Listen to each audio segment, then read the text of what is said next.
What's up, y'all? Kofi Kingston here, and I would love to have a drink with Wrestling on the Rocks, depending on what that drink is, preferably non-alcoholic, you know? How's it going? Celtic Warrior Shane. Soda. I would love to have a drink with Wrestling on the Rocks. Maple syrup. Fella.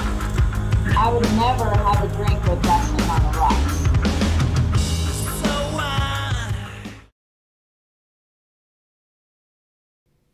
Ho, ho, ho, and a welcome to Wrestling on the Rocks. That's right. I'm at Ref Marsh. We are at WTR The Show, and we are the dive bar of the IWC, right back here for a brand new episode 1 with ya boys, the Iconics. I thought Still it was doesn't sit well. Was it the Iconics or the Ironics? It's the Ironics. Yeah, Oh, okay. yeah, he said Iconics. Yeah, You did say Iconics. Yeah. It's in the heat of the moment. You know, Grrr. it's only episode 1. No big deal. Everybody relax. And with us, as per usual, the beard. Say hello, Sports Beard. Hey guys.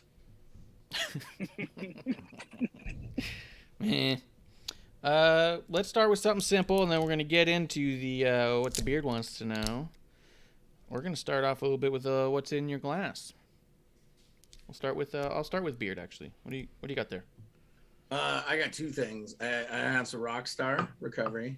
Nice. And I have once again, I want these guys to become a sponsor for us. Liquid Death. Yeah. Just water in a can. That's all Water it in a is. Yeah. Clump loves A hell Liquid of a- Death as well. A hell of a concept. Yeah, Water in so a can. smart. I just imagine they're in a board meeting and they're like, fuck, I only can get water in bottles. Is that just me? Or is like no one else? Like, I just want a Well, can. Cans are way easier to recycle. Right?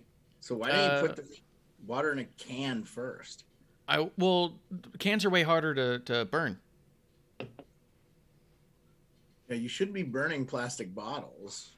Gets rid of it. Okay. Yeah, I think it's really bad for the environment. I'll just say it. Well, it's good for my trash load. I was gonna Most of say, the garbage I do you- have, I'm setting on fire. What was that, Yeah, Kev? like Monday Night Raw. Yeah. Whoa! Whoa. Didn't Shots go- fired. Shots Let's fired. Charity. Kev, what are you drinking? I am drinking Sun's Brew from Four Peaks. Yeah. Oh, wow. Shout out to the Phoenix Suns. That's different. Oh, yeah. Oh, nice. The other one was the Four Peaks had that Cardinal one. Yep. And now they got a Suns one. Right? Yeah. I'm a sucker. They got me. They hooked I me. think the Suns, they Orchid. got a good shot this year, right? They could win it. You think they could win it? I hope so. That would be cool for those fans, man. Yes. There's I went none to. left. Yeah. There's I- well, none. What about the it was Suns hard. and Four guy? I mean, I do to get overnight thing, but I went to Game 5, and then flew out to Milwaukee a couple days after they clinched, or the day after they clinched, and oh god, that was hell. That was a living hell for me. I was actually going to talk about it. We don't need to do it in the specific order because it's topical right now. I just imagined you throwing your fucking phone during Raw when they were talking about how they were in Milwaukee and called them national champions and showed the Bucks with the fucking trophy. Oh yeah, the world champions. I was like, here we go, starting all over again. Right, Right, but like, do you let it feel rest. Give Do it a you rest. feel like the Suns choked or just Milwaukee played better? Because I feel like It's good. I think Being a- Giannis fucking cried and got his ass to the line fucking 58 times a game. but I thought he was terrible at shooting free throws. So Except for in the finals, that's why he got finals MVP. He shot like Oh. 85%. It was fucking Okay. ridiculous. okay. Do you think that he's been But faking no, I it the do- whole time to set up so he could get those shots at the playoff? No. Yes. Oh my god, dude. And Sandbagging Marsh, it. this guy is a Greek immigrant, right? Who was not Uh-huh. like they knew nothing about him when he got drafted. People were like, they didn't know how to say his name, and he's basically become the best player in the NBA. So They still I mean, don't know how to say his name. Yeah, That's awesome. So, little sour gonna grapes. say- I'm Little gonna sour send Marsh grapes. his actual last name and see if Marsh can pronounce it. You're Yeah, gonna spell little it? sour grapes from Kev, I think, because No, I'm gonna. because I think text if it to the you Bucks right had played anybody else in the finals, you probably would have rooted for him, right?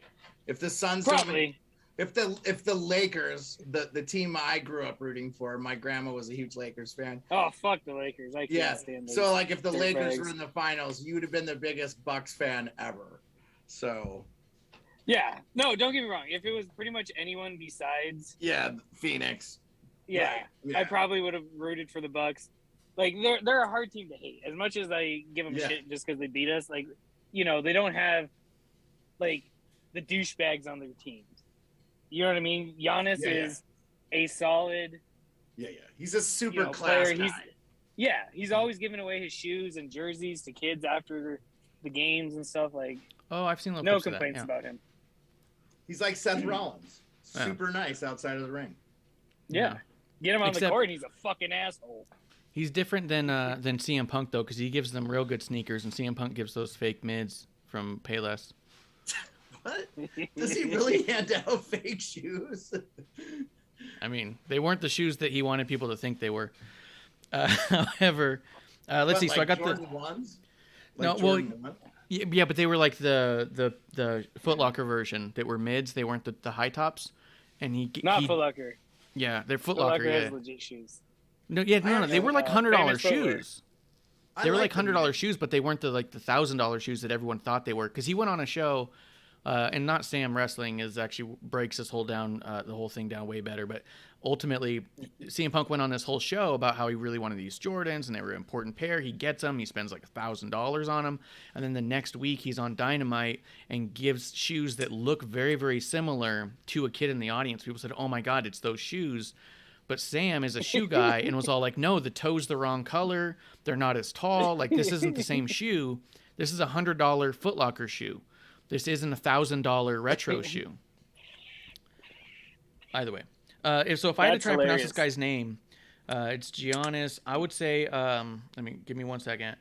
First name is Giannis. I would say Antetokounmpo. Atentakumpo, I think, is close. Yeah. I think Giannis Atentakumpo. I think is as close as I'm getting it. I knew a He's Greek got- guy that we called Ante that had a similar beginning. Antetokounmpo. Yeah, and he actually's got two brothers that play in the league as well. Yeah. Oh, that's cool.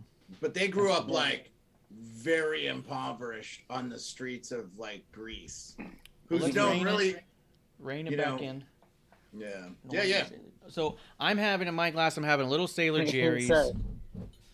with some pumpkin pie Trader Joe's ginger brew, sparkling beverage.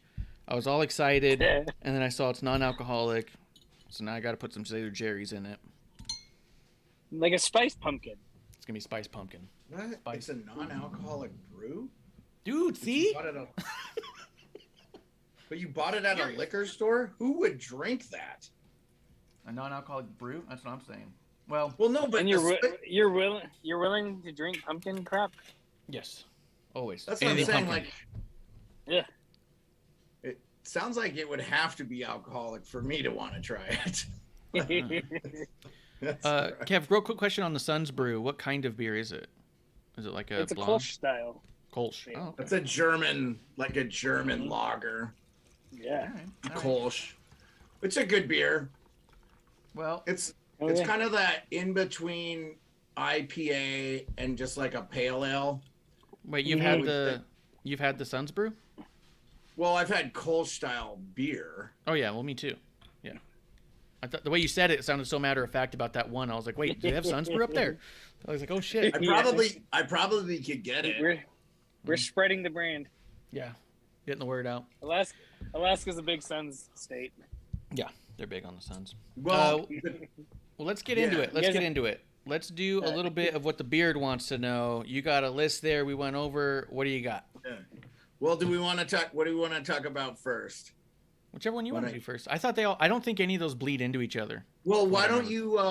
So I wanted to know about house shows and what they are, and I think this spurned kind of from Jeff Hardy getting released, and he was performing at a house show, and I was like, what is exactly a house show? For those of us that don't know, like I've not been to one, I wasn't familiar with the concept of them. It makes sense, but why don't you guys explain to me what a house show is? especially in the confines of the WWE. Well, with the WWE, they now call them live events. It's a weird trick. So sometimes you'll see like tickets for a live event, but you won't see a ticket for a house show out there, right? So if you see WWE Live is coming to town, you know it's not a WWE Smackdown, Raw, or pay-per-view. It's a live event. It means it's not going to be televised. Some of it is not even recorded. Sometimes it's recorded for social media purposes.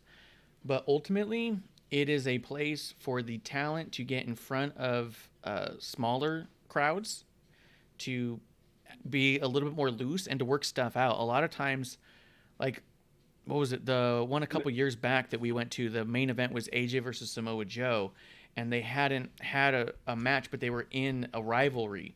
And so the idea being that they were going to work through that match and figure out how it's going to go by running all these non-televised events. And then when they get to the pay-per-view, they're going to be the practice. They're going to get more comfortable with each other. And they're affordable. Mm-hmm. They're usually a lot more affordable. Kev, you want to chime in anything? Oh, I thought producer said they're horrible. I was like, hey. Yeah. Yeah, I mean, it's basically a practice. It's a live run, basically in front of a crowd, seeing how crowd reacts to certain things.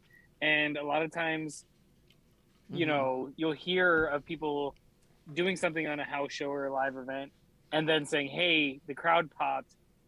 I'm going to try it in front of, you know, Raw or Smackdown or whatever brand they're on. And a lot of times that's because isn't that how Drew got his Claymore? Well, I know the Claymore had to do with the pants. You might be thinking more specifically of The Rock. The people's elbow spurned from him just goofing off in front of the house shows. That's the other thing, too, is there's a lot less tension out there. You don't have to be as on the ball. There's no TV marks. So the wrestlers are a lot more inclined to do things to make each other laugh, to make the ref laugh, to make the crowd laugh. They'll talk to the crowd. They just straight up turn around and say stuff to the crowd. Yeah.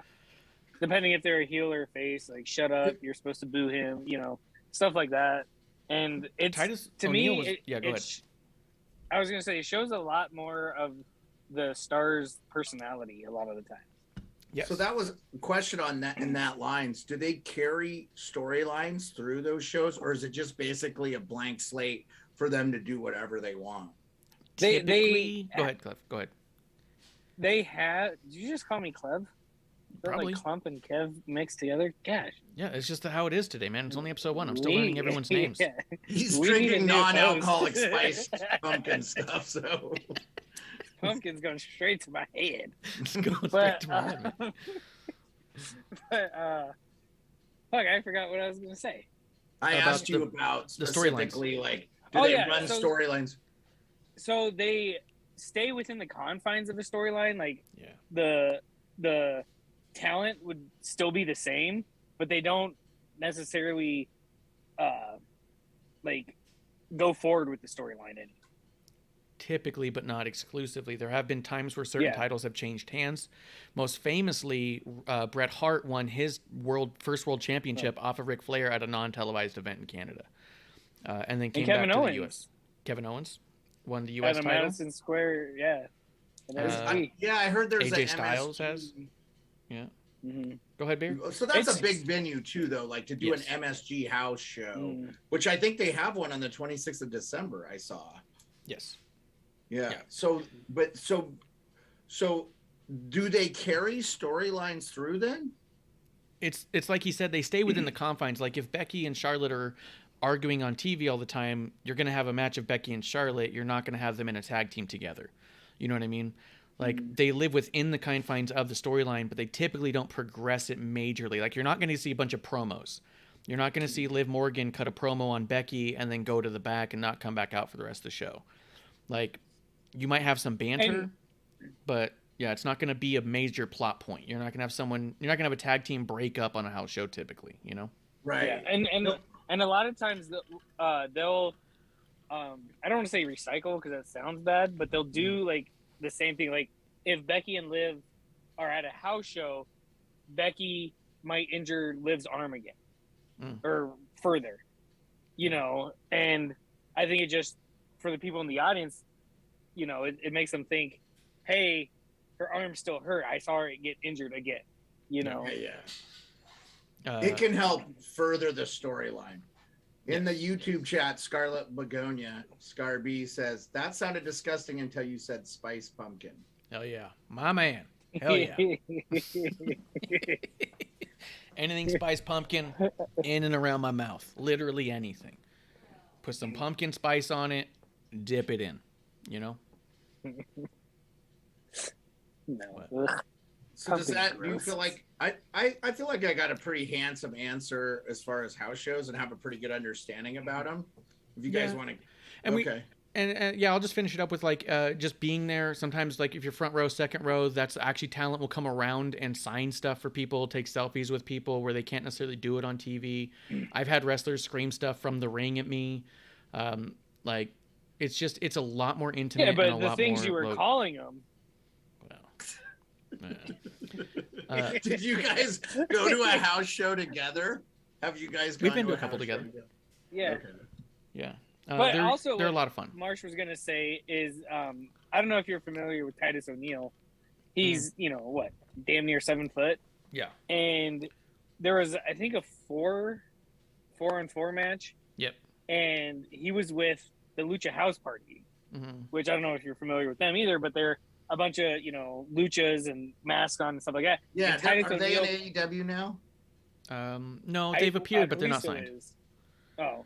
Oh, okay. Yeah. Oh, no, Kalisto's on Impact, right? I don't know where he's at. I think Yeah, they're on but Triple H. anyways- I've heard of them though, but not Titus. Sorry. So anyway, Titus O'Neil, he does a lot of the charity work.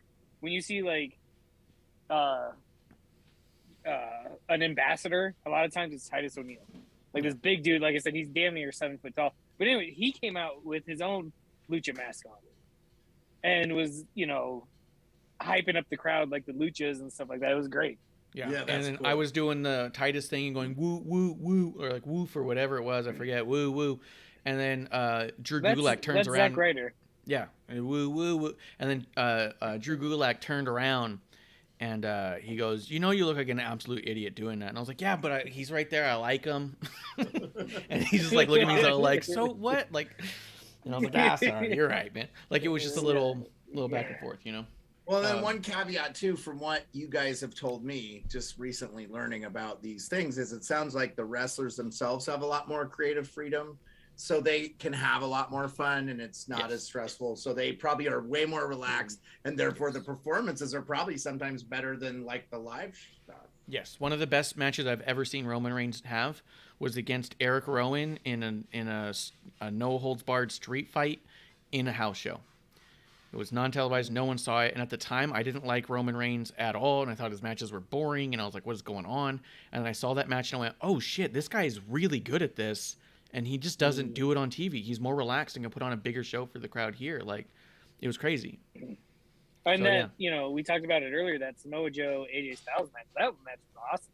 So good. Watching that one at the house show, yeah, it was amazing. Cesaro Samoa Joe Ricochet? and who? Oh, Samoa Joe and AJ Styles.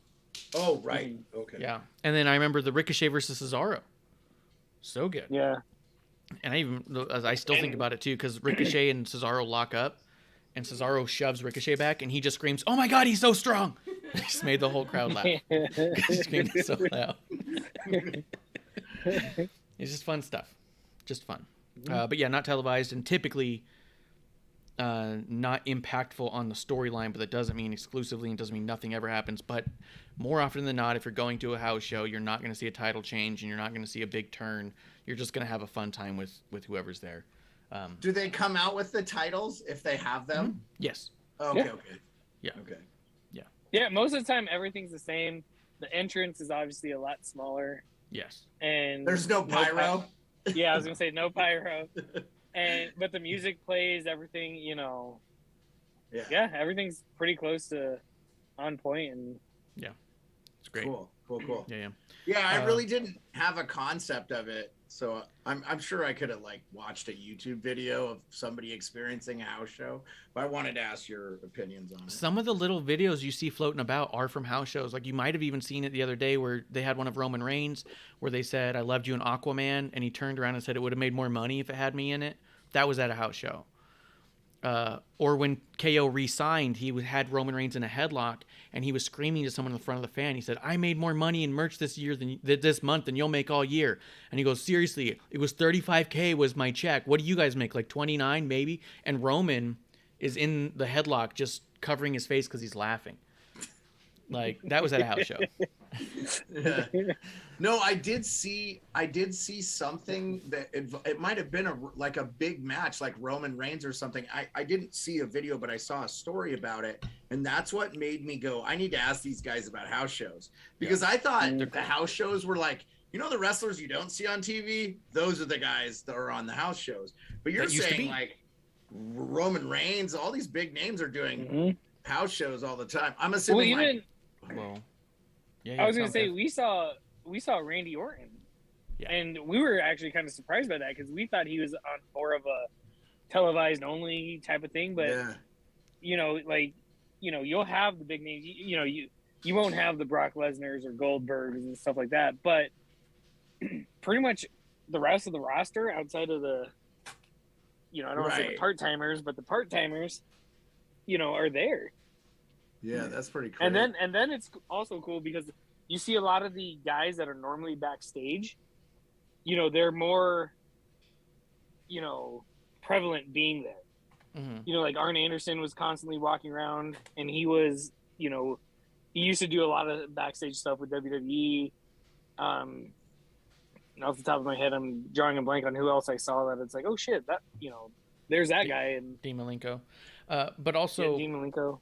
Yeah, they used to do a lot more house shows, because they used to do their televised once a week, but they would do 3 days in a row of house shows. They did have a big roster of people you never saw on TV who would be there, but now they've reduced the amount of house shows. Right. That's, I think, one of the reasons why they've let go a lot of people who weren't on TV to begin with. But yeah, we can go on to the next point though. Yeah, Devi says Kofi Kingston, Master Capoeira, Shinsuke Nakamura, Val Tudo, and Bryan Danielson, Master of Brazilian Jiu-Jitsu black belt, most talented wrestlers of today's pro wrestling. I think he's pointing out that they have like martial arts backgrounds in those fields. Sure. Brazilian Jiu-Jitsu or whatever, he or she, sorry, not sure. Thing there. I wouldn't argue that they're not the best. I mean, I love all three of those guys. I should get you to make me a moderator so I can block like spam. The bots. Yeah. Yeah, for the YouTube comments, because we almost invariably we get some weird one. Yeah. So I saw about your car's extended warranty. No, they put up a fake link that sends you to bad porn, not even good stuff. Oh, it's not even good porn. It's not even good porn. Rikishi wants. By the way, I wanted to ask this in this one.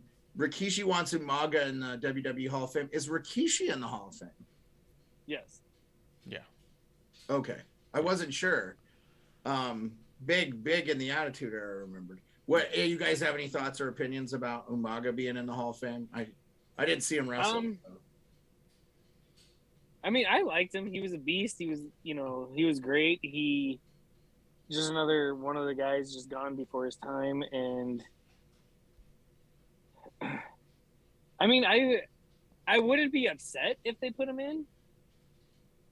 But, no, yeah, I would say yes. He belongs. He probably got the Bushwhackers and Coco Beware. Yeah.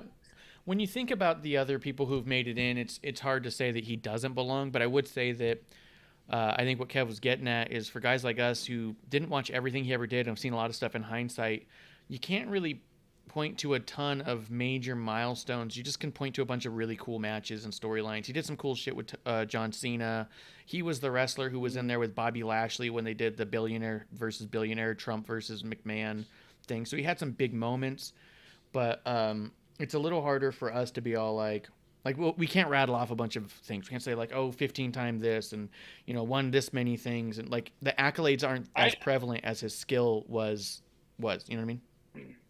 I know he won the IC title a couple times, and yeah, I don't know about the tag title. Yeah. He might have won him, but yeah, I mean, but he was badass, scary. Yeah, I mean, I think with him, the potential was there, and like I said, just gone before his time. So yeah, he died of a heart attack. in the ring or due to there was drugs related to his heart attack. I know. It sounds like that was part of it. Yeah. Rest in peace, Umaga. 100%. I wouldn't argue if they put him in for a second. Speaking of that, did you hear about that story of they were gonna fire Rikishi? The whole reason why they got Umaga, there was I saw this interview with Rikishi, and he said that supposedly they were gonna fire him, and they called Rikishi into Vince's office, and Umaga, Rosie, and there was one other guy, I forgot who it was. It was like Alpha or something. It was their dad. It was Alpha. Yeah, went into the office with Rikishi, and they all left. And somebody asked, they're like, "Oh, how do you take his firing?" And he goes, "I didn't fire him, but I signed the other two." Yeah. And I was like, "That's awesome." Yeah. Somebody's in there gonna lose his job, and he ended up creating 2 careers. Yeah, it was dope. It's awesome. Yeah, I think that they'll absolutely put him in. Like, there's no reason to. I mean, if the Miz is getting in, why not? Just let everyone in. Yeah, that's a good point. Is the Miz getting in? No. He's campaigning. He's campaigning to get in. He will get in eventually. Like, he deserves it. He's got the accolades. But yeah, that video package that he had I liked it. It's pretty good. Yeah, I enjoyed that storyline. Like, that's funny. So I think Kev wasn't on the show. We did the Mount Rushmore of wrestlers. That was Justin. But we talked, I don't remember which wrestlers came out and said, but The Rock came out with his Mount Rushmore. And I can't find the list, but I remember the first 2. He has Ric Flair on there.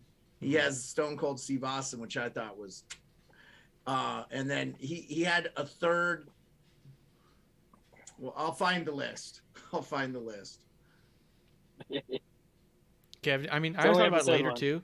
I was going to say something about it too, that I was going to go back through and ask you which ones I had, if you still had it written down, because I was going to boot someone and put Becky Lynch on it, because I was thinking about it, and I was like, nah, we need to have a woman on that Mount Rushmore, and Becky's as big as it gets.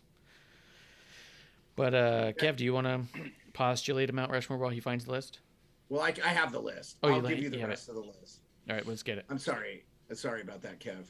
Yeah. Hulk Hogan, Ric Flair, and then he caveats.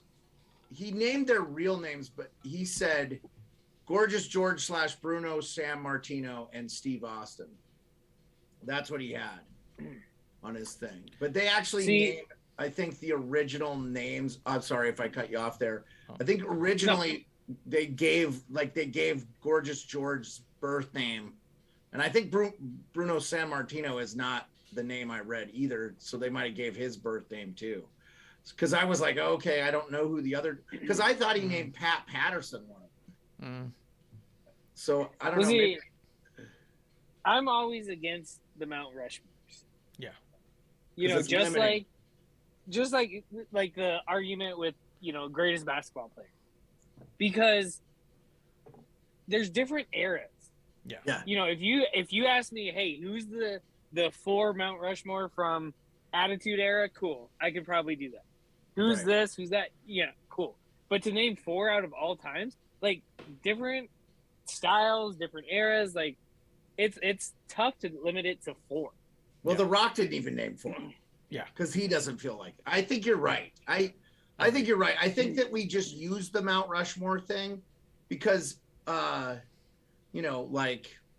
the BR wrestling did a drop your Mount Rushmore. I think that's how we got on the conversation, and they put Ric Flair, The Rock, Taker, and Stone Cold Steve Austin. I wouldn't deny it. Justin had AJ Styles in his, which I was even telling Marsh, like, oh, man, that made me really go back and learn about him a little bit. Oh yeah, I was like, I think, weren't you watching that Rumble when AJ appeared over here at my place? And I remember being so excited that AJ came out because I remember him from TNA and back in the day, and I think I was watching it with Marsh, and he's like, "Who's that?" I'm like, "It's fucking AJ Styles! Holy shit! Like, this dude's awesome, you know." But like I said, different eras, different times, like because I can't take off like Macho Man, Ultimate Warrior, even Hogan, like 3 of my favorites. Like I can't take them, you know, head to head with, you know, The Rock, Austin, Taker. Like like I said, if you ask me a different like each era to do 4, okay, I could do that. But 4 all time, nope, don't want any part of it. Yeah. So the way that I had approached it, and I even talked about it, is that I think that, like, for one, I would need a better understanding of the actual Mount Rushmore on why those 4 presidents were decided on, right? Because were those 4 presidents actually decided because they were the best 4 presidents of all time, or was there something else? I don't know. But I approached it as more of the my 4 personal favorites. Like, are these the greatest of all time to ever do it ever? Maybe not. But are they the most 4 important to the history of the business ever? Probably not. But are they 4 of the biggest reasons why I've watched wrestling for as much as I have? Yes. These are my 4 of my top personals, and I kind of left it in that regard. That's why I think I had Mankind and Bret Hart on mine, because like these were 2 massive figures on why I watch. You know? Yeah. If I was to pick 4 personal ones, I think it would be. It'd be tough for you. Just off the top of my head, thinking about it, I think it'd be Bret Hart, Shawn Michaels, Sting, and Warrior or Macho Man. It'd be fucking close. Yeah. Yeah. They'd have to have a fight. Steel cage match. Winner gets on my Mount Rushmore. I just watched the Untold Sting thing on WWE thing, and I always liked him, man. Like I was always a big fan of him. When he went the Crow route, I'm actually a big J.O. Bar fan. He's the Jim. He was the comic book writer that did the Crow. When he went the Crow route, I actually was like, I don't know. I kind of liked the flat top with the thing, but the Crow stuff, the stuff I've seen really grew on me. I was like, oh, he did an awesome job. Like it was. Oh yeah, 100%. Like because Marsh and I will get like wrestling cards and random shit. Like I always ask, which Sting is it? Because Surfer Sting is what it's now more known as. Like that was my favorite Sting by far. Yeah. Like Surfer Sting coming out with RoboCop. Yeah. Yeah. And when I think about it too, it's like when I'm putting together something like Mount Rushmore, it's the 4 biggest reasons that have kept me loving wrestling, and that's why I said I'd probably end up putting Becky Lynch on it now, because it's like, you know, a Foley, a Bret Hart, a John Cena, a Becky. These are people who make me love it more and bring me back to it. You know what I mean? Not Bailey, not Bailey Marsh. I mean, I'd like it to be Bailey, but not in front of producer. I know. So, but the other thing is like tag team. Yeah, because tag teams, like, because Legion of Doom, oh man, I was all about. Speaking of Legion of Doom, shout out to that kid wearing the animal face paint on Smackdown. Cool. Oh yeah, fuck yeah, fuck yeah. That kid, I'll buy you a beer. Yeah, in 15 years. Shout out to those 2 pissed off girls too. Those was awesome. But yeah, I mean, the idea was like, I mean, it's tough for me to not put like a Sammy and Bailey as like, why do I love wrestling right now? But like, I think just historically things, you know, Becky's a big part of the big factor too. Well, and me too. Like with Piper. Yeah, Piper. Like Piper never gets the recognition, and I love fucking Piper. I think I had him in my really? Yeah. Rushmore, did I not? Yeah, I think so. Yeah, I mean, I fell in love with him since They Live. Like, I've just loved that guy. And then watching the documentary, that guy was as good to his family, and he grew up. He had the worst. Like, think of the worst childhood you've read about, and that was Roddy Piper's like childhood. Michael Jackson. Oh.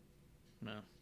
Yeah, I mean, it's pretty bad. Yeah, it's pretty bad. Hitting the chat real quick, just in time, does say cheers to my dive bar friends. He also says, I've heard so many people say AJ debuting at the Rumble was the wrong time. I, on the other hand, still think it was perfect. Yeah, I can't think of a better way to do that. I think it was sick. The only complaint I have with AJ debuting at the Rumble is that he didn't fucking win. I wonder about that, though. I think it would be huge to have someone debut and win. And we talked about it in 2019. How big would that have been if he didn't win it. But I know that that's also putting contention. You know, does someone debut and should they win? Because that immediately says you're debuting and going to WrestleMania. I think you should do that with somebody eventually. And we talked about it in 2019. We wanted that to be Omega. But yeah. And then we saw him wrestle, and we said, well, we're glad that didn't happen. I'm so glad it didn't happen. Yeah, after I've seen him wrestle, I'm so glad we were wrong. Yeah. I don't know much about him, but I do know that he talks about how great a wrestler he is quite a bit. So, Mm-hmm. Dude, he runs. Oh, I can't get off the way he runs. Yeah. Marsh tells me to stop, but the way he runs, he jumps up with his two guns ablazing, and it's so weird. He runs like a video game on purpose, and it's really weird. Not Chariots of Fire. It's not. You don't hear Chariots of Fire when you see him running. Yeah, no, I see it, and I'm like, what the hell? Yeah. No one runs like that. He bounces off the ropes. And, He it's looks so weird. real Anyway, awkward. It's weird. Yeah. So, but either way, I do think that it could have been cool if AJ had done that. I do think that that's a move at some point. Someone needs to debut and win the Rumble and go straight to Mania and make a big splash. I don't know who that's going to be now, but yeah, it's tough now. I mean, maybe it might be easier now. Like, imagine if an MJF debuted in a Royal Rumble and won the Rumble that year. You know what I mean? That could. Is MJF the guy from AEW that's kind of like the big time heel over there? Yeah. Yeah. Kinda. And I think he's marketable. I think you could do stuff with him. But You like guys a are fans? Hangman. Ooh, You I love fans me of some him? Hangman. You wouldn't like Hangman. Oh, Kev. really? He's really watered down. He's so good. Are you fans of MJF? Not Yes really, and but a no. lot of people are. I can see what people like about him, and I don't know how to explain it. He's just to me, he's just a generic heel, and everyone just eats up everything he fucking says like it's fucking gold, fucking Pac-Man. Just meow meow meow meow. Yeah, he's like a tacky generic play wrestler. He just kind of goes out there and be like, "Oh, your mom, I slept with your mom, and everyone here's a hillbilly, and I'm smarter than everyone, and I'm better," and everyone goes, "Oh, what a great heel! He says such great stuff," and you're all like, "It's." I mean, he didn't. You know what I mean? Like, he's Isn't not that even. what Ric Flair did, basically? Isn't that pretty much? Not exactly. Ric Flair But was it's- hyping up stuff in a different way. I have these alligator shoes. My wardrobe's worth more than your house. He's not even going that far. He's just doing the basic. You're a hillbilly. Yeah, it's Andy Kaufman. Oh, Memphis, Tennessee, type of thing, and it's like I said, it's just generic. Like if it was original, holy shit, cool, all right, I'd be like, all right, I'm behind it. He's not even as clever as Elias, where he was saying having a basketball team in Seattle doesn't make any sense. He doesn't even go that deep into the city. He just goes, "Oh, this town is filled with fat ladies and smelly people," and you go, "Okay." Yeah, because every wrestler like Rick Rude hadn't said that in the '90s. Yeah, but right. Beard, you were watching wrestling then.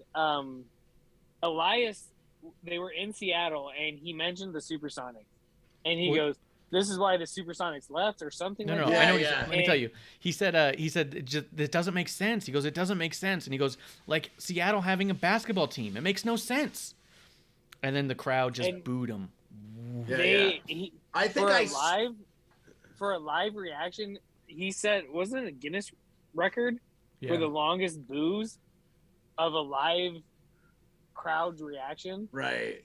And I was like, holy shit, that's awesome. And then they just changed the gimmick the next week. Yeah, he was a babyface next week. I was like, what the fuck? Yeah. And now he's gone forever, apparently. Well, he died, which they told us, which is weird. Yeah, and he hasn't been back since he died. Yeah. But yeah. What's next on your Do you docket think there? Elias comes back from Rumble? I'm hoping Rumble's where he comes back, because I just don't know. I guess the rumor right now is that they're repackaging him and they didn't like it, so they went back to the drawing board, that it was too close to Macho Man in some way. So I'm hoping they get something stable to have him come back in Rumble. But I'm okay with that. I'm okay with Elias being Macho Man. Elias, dude. So there, one of the other things, I forgot what we were watching. It was some pay-per-view over here, and Elias was wrestling, and he was it not base jump? What is it when you flat foot and you jump? a vertical leap, basically. Yeah. He's next to the turnbuckles and just jumps on top of them. Just to the top turnbuckle. Like the top rope. From just straight up, just from the mat in front of it, and just jumped up and was standing on the top rope. I've seen that before, though. It's fucking crazy the way he did it. Yeah. Yeah. Well, usually they climb up. Like Marsh and I look at each other and we're like, holy shit. Normally they like springboard themselves up and put it up with their hands, and he like just jumped. Oh, you mean he just leapt with his calf like muscles vertical. and got himself. He didn't go like heave-ho type thing. Yeah, that's pretty impressive. Yeah. Yeah, no, it was just a base, like, it's not base jump, it's not vertical jump, it's something when you're flat-footed. Like a box jump, right? Box jump, yeah. He basically just box jumped to the top rope. And Fucking Marsh and I crazy. just looked at each other and we're like, holy shit, like, Yeah. that was cool. And then we, like, rewound it, like, 3 or 4 times, and, like, Corey one of my Graves sons on was watching commentary with us. lost his mind. Well, Linus is the guy with the beard that comes out with the guitar. Yeah. Not like Rick Boogs, but Yeah. yeah, I've seen a little bit of his stuff. Yeah. He's, like, really athletic. Like, they need to... Is he just on a hiatus or something? We don't know. he died. They showed Elias's dead packages, and we don't know what's happening now. Oh, Just okay, waiting. okay. And They forgot. that was before you were watching. Yeah, that was like 6 months ago. They just forgot about him. Yeah. COVID. Yeah. KO tells the truth about ROH. Yeah, so from what I understand, Ring of Honor had like a swan song and all these wrestlers came in, and the WWE was kind of thrown under the bus for not letting their Ring of Honor people say some words. But Kevin Owens said that WWE wasn't asked, and none of the WWE wrestlers that had come from Ring of Honor had been asked, and he hadn't been asked because he would have done it. I think they would have done it. So Well, and this is one of the things that has always got Marsh and I, because we grew up watching WWE. There's probably some favoritism towards them, but there's so many times in WWE is billed as the bad guy in this evil empire, and then you hear, well, they were never asked. yeah. Yeah. And then It it's never like, came well, fuck you then. Yeah, like they You never can't had blame the chance somebody to if they weren't respond asked. to They it. can't. Yeah. Don't shy them for saying no, but at least give them the opportunity to say no, right? Yeah. Yeah. Do I it. agree with Let that. them say no, and then, okay, yeah, these guys are assholes, but Kevin Owens comes out and says, "Hey, we were never asked." Yeah. Yeah. Well, don't bill them as the bad guys if you never gave them the chance to answer the fucking question. 100%. And then I think also it was the quote news websites that were wording things in such a way, because Tony Khan came out and said, I am helping the ROH thing. You'll see AEW's presence there because I am assisting in this. And then they really leaned in to be like, AEW is leaning in and helping ROH. And every time they showed stuff like, oh, as approved by Tony Khan, really leaning to the idea that WWE did not approve it, because they'll say things like only AEW guys showed up. But yeah, when Kevin Owens was all like, yeah, nobody was asked and they didn't ask me and I would have done it and all that, you're just kind of like, I wonder how many people who call themselves journalists are familiar with the concept of being biased. I mean, we at least lean into it. We know it. I'll tell you straight up, I am biased before I make my opinion. But they try to present it all as factual and news and say this is how it is, and then you find out it's just not the case and it's just a biased opinion. And it's also fine to have a biased opinion. Yeah. So don't say you're a journalist. Say you're an opinion writer. Well, it's called an editorial, right? It's called. I was on the school newspaper, and when I wrote about sports, it's very clear and concise. This is what happened. We didn't win because we weren't good, right? There's not any. You don't have like sports and stuff. You can be concise. When you write like an editorial, it's your opinion. Like I had to write an editorial about when Montana went to no daytime speed limit. Well, if you read into the law though, if the old one was 55 and everybody drove 75 or whatever, and the cop would light you up if you were doing like 20 or 30 over. Well, now if you're going 45, the police officer could pull you over if he felt you weren't doing careful, prudent driving. So like I had to write an opinion piece on that editorial. I feel like if you're trying to spin the narrative, it should be categorized as an editorial. Yeah. And that's really what Tony Khan and AEW and all the detractors of WWE. I'm not saying like, but you guys mention it all the time, like all the charity work, and like every show now I see something from WWE that's Salvation Army, or like they do a ton of stuff like in charity and stuff like that. So like they don't sound like the worst people on the earth. I think that I think there's this want. I wanted to kind of interject on the MJF thing, but go ahead. I think there's this want to have something outside of the WWE be successful that I think some fans are like projecting their own biases on what's kind of left of wrestling, you know? Yes. Well, see, I think there's that, but I also think it's those against the grain people that, hey, I don't like the popular opinion and I'm going to do the exact opposite. Right. You know, like when you hear about a lot of these guys, like iPhone, for example, that's the first thing that came to mind. Oh, I'm not going to get an iPhone. Only douchebags have them. Oh, this and that. I'm like, well, just, is the product good? Do you like the product? Do you like what it does? Yeah. You Does know, it work for you? Yeah. Yeah. It's, you know, a lot of it's just going against, you know, popular opinion. Oh, Starbucks has the worst coffee ever. I can't stand Starbucks. You know, okay, what did you get from there? I've never been there, type of thing. Yeah. You know, I mean, like, I think a lot of the WWE haters are those type of people. Yeah. Right. That They just would go exist against anyway. the grain. Whatever's popular, they don't like, and that's it. Do you think too, though, that if AEW doesn't exist, I think this criticism is still here for the WWE. I actually feel like AEW is good for the WWE. I wanted that. Marsh wanted that. As of right now, I think the only thing that gets me with AEW, and I haven't watched it in months, probably even a year by now, but they were supposed to be not against the WWE, but they were supposed to be an alternative, you know. And when they were first coming out, hey, we don't want to sign WWE talent, we want our own product, this and that, and that's like they've done the exact opposite.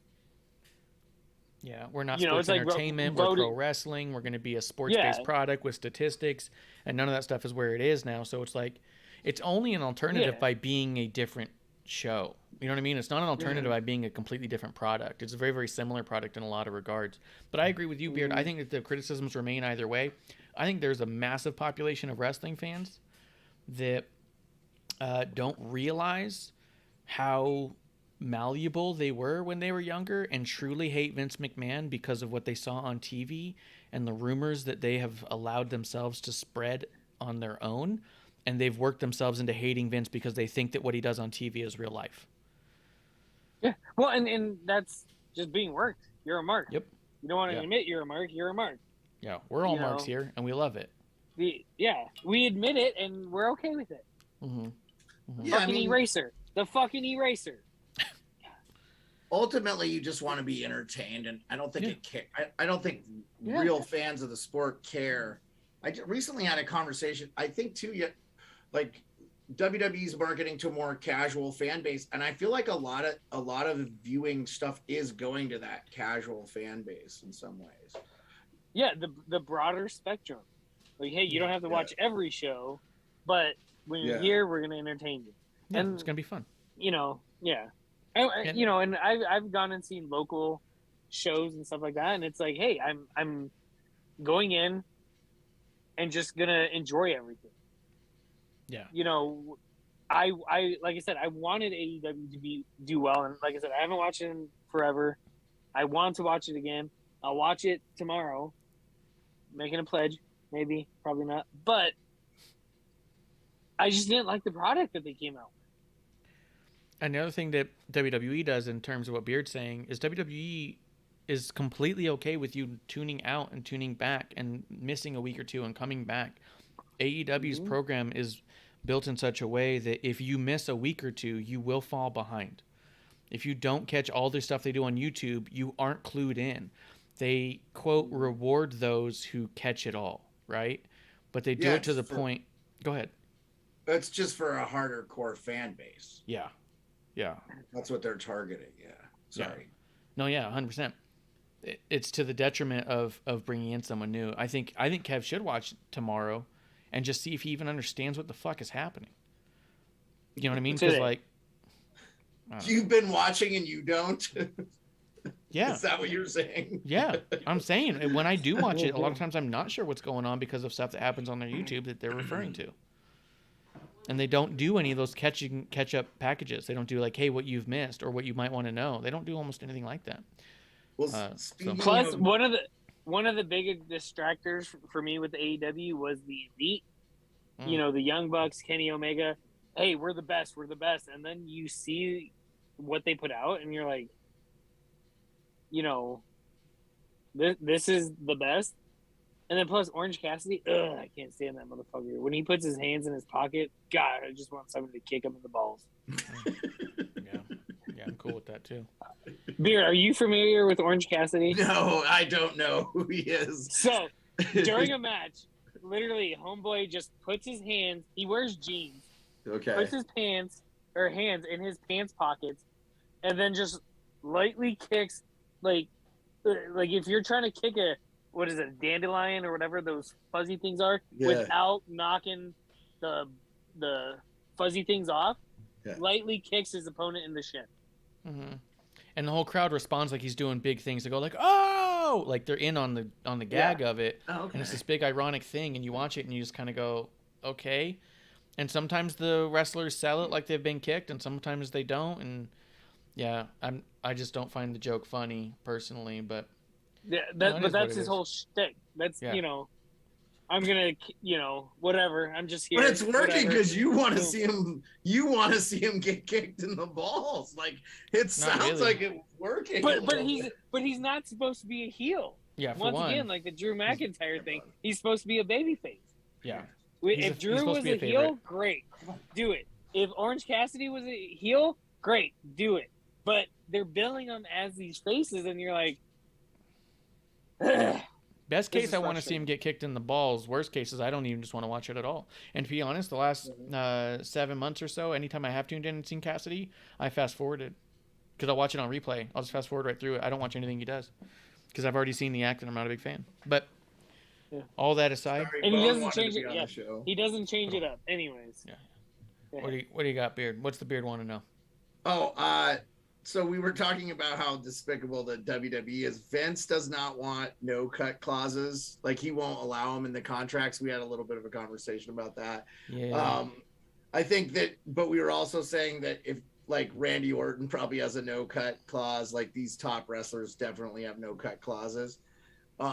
You know, he just wants to be able to fire somebody for cause. Like, oh, you don't want to get the shot? Yeah, you're cut from WWE. Because remember, this is about the media spinning stuff again. Mm-hmm. The Nia Jax release, I had said I was a little disappointed that, you know, she asked for a mental break and they released her. But then we were like doing some digging and Ref Marsh was like, oh, things may not appear as they seem. Yeah.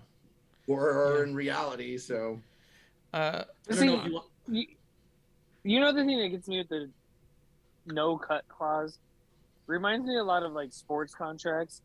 And, you know, what's stopping a performer from, you know, that, okay, I'm signing this big contract, I have a no cut clause, and then just, well, I don't want to do that. I don't want to do that. You know, acting like a fucking diva. Didn't Eli Manning do that?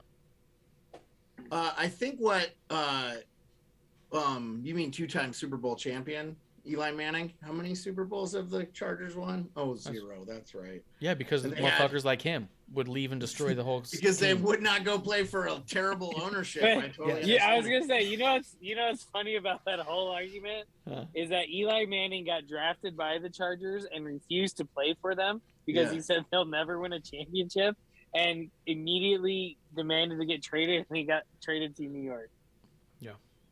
Yeah. No, but like his dad played for the Saints, right? When the Saints were awful, and they were awful forever. And his dad had a big say in that. I know for a fact. Oh, yeah. Yeah. But also, are you a good team captain if you have to leave the team? Like, if you were really that good, you could take any team to the championship. He's just a piece of shit. Well, go Chargers. Go Bolts. Yeah. I mean, Well- the Giants have been a dumpster fire since Eli Manning's retired, really. Good. It was Serves him before right. that. Eli's last few years. Yeah, was they a haven't dumpster been fire. good for a decade. Really, they had one good 11-5 season, but they haven't been good for a decade. So, Even when they won the Super Bowl, they weren't even. Their record wasn't even that good. hey, That's true. it don't matter. How many It's did the true. Cardinals have? That's right, we have 4. One after this year, baby. Yeah. But Good so luck I will beating say the this. Colts. Yeah. I will say this The though. Colts. The idea of this no cut clause thing is so petty and stupid, and it goes in again to the idea of the narrative that's being spun out there. Is Tony Khan giving a ton of no cut clauses? Is Impact Wrestling giving a ton of no cut clauses? Did Hulk Hogan or Steve Austin have a no cut clause? Who are these guys to say, coming into a company with no track record, I deserve to know that I will never be cut? Like, that's ridiculous, and you don't see that in almost any other job. I will say, I do believe Hulk Hogan, when he went over to WCW, a lot of those guys had guaranteed money. And I think that, and that, what? But, And but that is like a no cut clause. But I think no, it's not, because guaranteed money and no cut clauses are different. If yeah, but you don't care it's- if you're released, Kev, is what I'm saying. If you're getting the money, I think the WWE, like, if they have like the person's like, oh, I signed a 3-year deal at, let's just say $1 million a year, but you want to be able to get all of that $3 million. So if the WWE releases you before then, for any one reason, that money's not guaranteed to you. So I think the no cut clause more has to say about the labor contracts that those people are negotiating for themselves, the wrestlers themselves. And I would just say this, and then I won't say anything more about it, but I'll just say this, like, if you're a good wrestler and your product speaks for itself, you're probably going to get the guaranteed money that you want. And if you're a fledgling wrestler that's just kind of getting there, you're probably not going to get everything in your contract that you want. That's just the way it goes, I think. But that's why they signed the guaranteed money contracts, because, hey, my contract's good for this much. At the minimum, I'm guaranteed this much. Mm-hmm. And if they cut me, if they fire me, I'm going to get this much. If, a no-cut clause altogether is just, to me, narcissistic and unrealistic. Yeah. Also, I believe that some of those guaranteed contract things, when they cut you early, I remember hearing that there's some form of a buyout. They don't have to buy you out on the entire contract, but they got to buy you out on like a percentage of that contract. So you're still getting the guaranteed part. Yeah, they're still have to buy it out. So it's not like the idea of this no cut thing really comes from the first conversation I saw come up was Lana. And of all talent, to say that they want to demand a no-cut clause in their next proceedings, and you look at someone like Lana, who was, like you said, fledgling, sometimes good, sometimes bad, really struggling for a long time, it's like you're getting real close to unionization without the union at that point, which, is a whole other argument. But I do think that the idea of a no-cut clause is a silly argument, and no one's offering those to begin with. Tony Khan has fired people under the radar and gotten away with it. A lot of people say that it's for whatever excuses they want to give him, but Tony Khan's not going to do it either. I mean, no one's doing it for a reason, and I don't think that I think it's a silly thing. I wouldn't go into a company, even with my college degree, and say I want a guaranteed no cut. I don't even think the military does that. Well, I mean, you have a contract you sign when you sign up for 4 years, you got to give them 4 years. Now, if you go do things that, make you subject to the Uniform Code of Military Justice, that contract won't be lived up by you, that you could face, like, exactly. That could be. Well, exactly. And that's what I was saying. There's two parts to a contract. There's hey, you're going to get paid this much if you fulfill your own obligation on said contract. Yeah. I need you to refill. I'm going to step out for a second. I'll still talk, but I'll be off screen. Yeah, I didn't have opinion either way. That feels like a very much individual contract sport where and I think if you're in that business, to get to the level of the WWE, you've been through all kinds of promoters and this, that, and the other, probably not getting paid, how to get paid, blah, blah, blah. Probably some of the worst of the worst and best of the best, you know, type stories. So I would just say, like, they're not idiots when they get to that level. They know what they're doing in their best interest. I think if, again, I mean, I always feel like unions do protect people in some way from greed and corruption and stuff like that, but they can also be filled with those things too. So, Yeah. It is. I've seen both sides too, yeah, for sure. Yeah. I've been part of several unions, and there are ones that I felt like were really protecting me, and there's been other ones I thought were really taking advantage of me as a number. So, yeah, Right. I agree with that. I think that argument is massive as well. But I agree. I think that there's also a certain point of it. I've been saying on the show since episode 1, I don't understand contracts, and neither does anyone else who's reporting on them, because none of them ever see the contracts. The only ones who do are the companies and the wrestlers. And it's really an argument for them to have with each other. And as fans and drinkers and lover of product, it really shouldn't impact your ability to enjoy a show. And I mean, I'm not going to go to a WWE live event and on the way out just say, hey, Roman, can I just take a peep at your contract? I want to make sure that you're secure for the next couple of years before I cheer for you. Like, what the fuck? I'm worried about your family's income. Yeah. Well, Are your kids Kevin doing Owens that? is making what they say he's making. I'm imagining Roman is getting paid a little bit better than Kevin Owens. Yeah. And I also think that the only people who would get a no-cut clause are people that they're not going to cut. Like an Undertaker at this point Randy could be on a Orton. Legends no-cut. A Randy Orton. Yeah. A Roman Brock Lesnar. Reigns. Rock. I could see them doing it for a Brock. Yeah, Becky Lynch, where it's just all like, there's just no chance that we are going to let you go. You might R-Truth. leave, but we're not going to let you go. You know what I mean? Like, Yeah. I only had one more thing. It was just about the day one maybe being in jeopardy, but I think, based on how well the WWE did towards the end of like total lockdown, they're not that afraid of it. I think they're probably pretty prepared for it. yeah, I The haven't seen Return of too the much of it. Thunderdome. Return of the Thunderdome could be cool. Dude, I want one of those panels. I want one of those Thunderdome panels. Put it up in my house. Yeah. That's one of those things too where I'm just kind of watching it. I'm not sure. I don't know. I get the impression that I think WWE will keep moving forward, and they just might get stricter on attendance, vaccine status, numbers. You know what I mean? Like, I think that you might see flailing capacities depending on what city they're in, but I don't see it going back to a complete lockdown the way that it was, just because at this point, without getting political, the vaccine is there. It's your choice if you want it. It's your choice if you don't. And I think that the risk is yours to take at this point, where before, when it was originally locked down, the risk was everyone's to behold. There was no vaccine. There was no...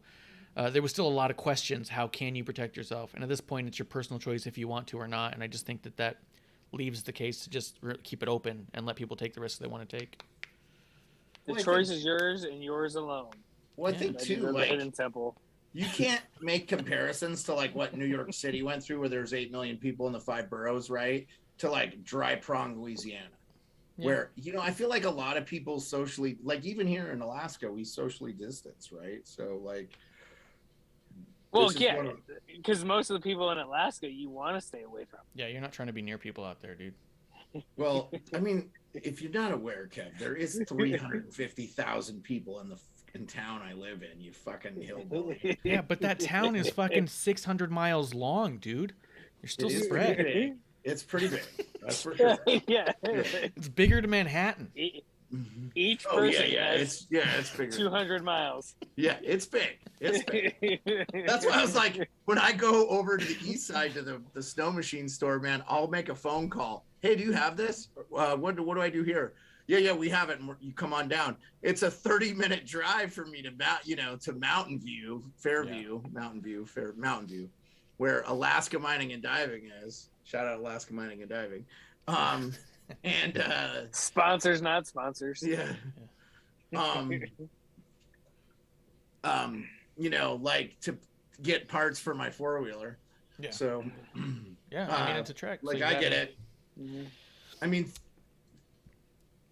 you can't walk 30 minutes and New York and be that far. So That's true. But yeah, I think that, I think at this point, I think we're past the idea of, do we need a Thunderdome versus can we just kind of go by the city's ordinances? And if one city's just not locked down, do you go to a different city? I think it's just, there's just too much choice out there now and too many options for people to protect themselves that I don't personally foresee a total lockdown the way that it was. But I also don't know shit about much. So who the fuck am I? I'm just drinking, talking. And at the same time, I'm okay if there's another total lockdown. That was fun. It was pretty cool. There's a lot of coolness to it. Yeah, I don't think we'll get there, guys. I mean, who knows? But I don't think we'll ever come close. I mean, I think New York City itself might have to get really close to that, just because of the sheer number of people that live in that small area. Not much bigger than this town I live in.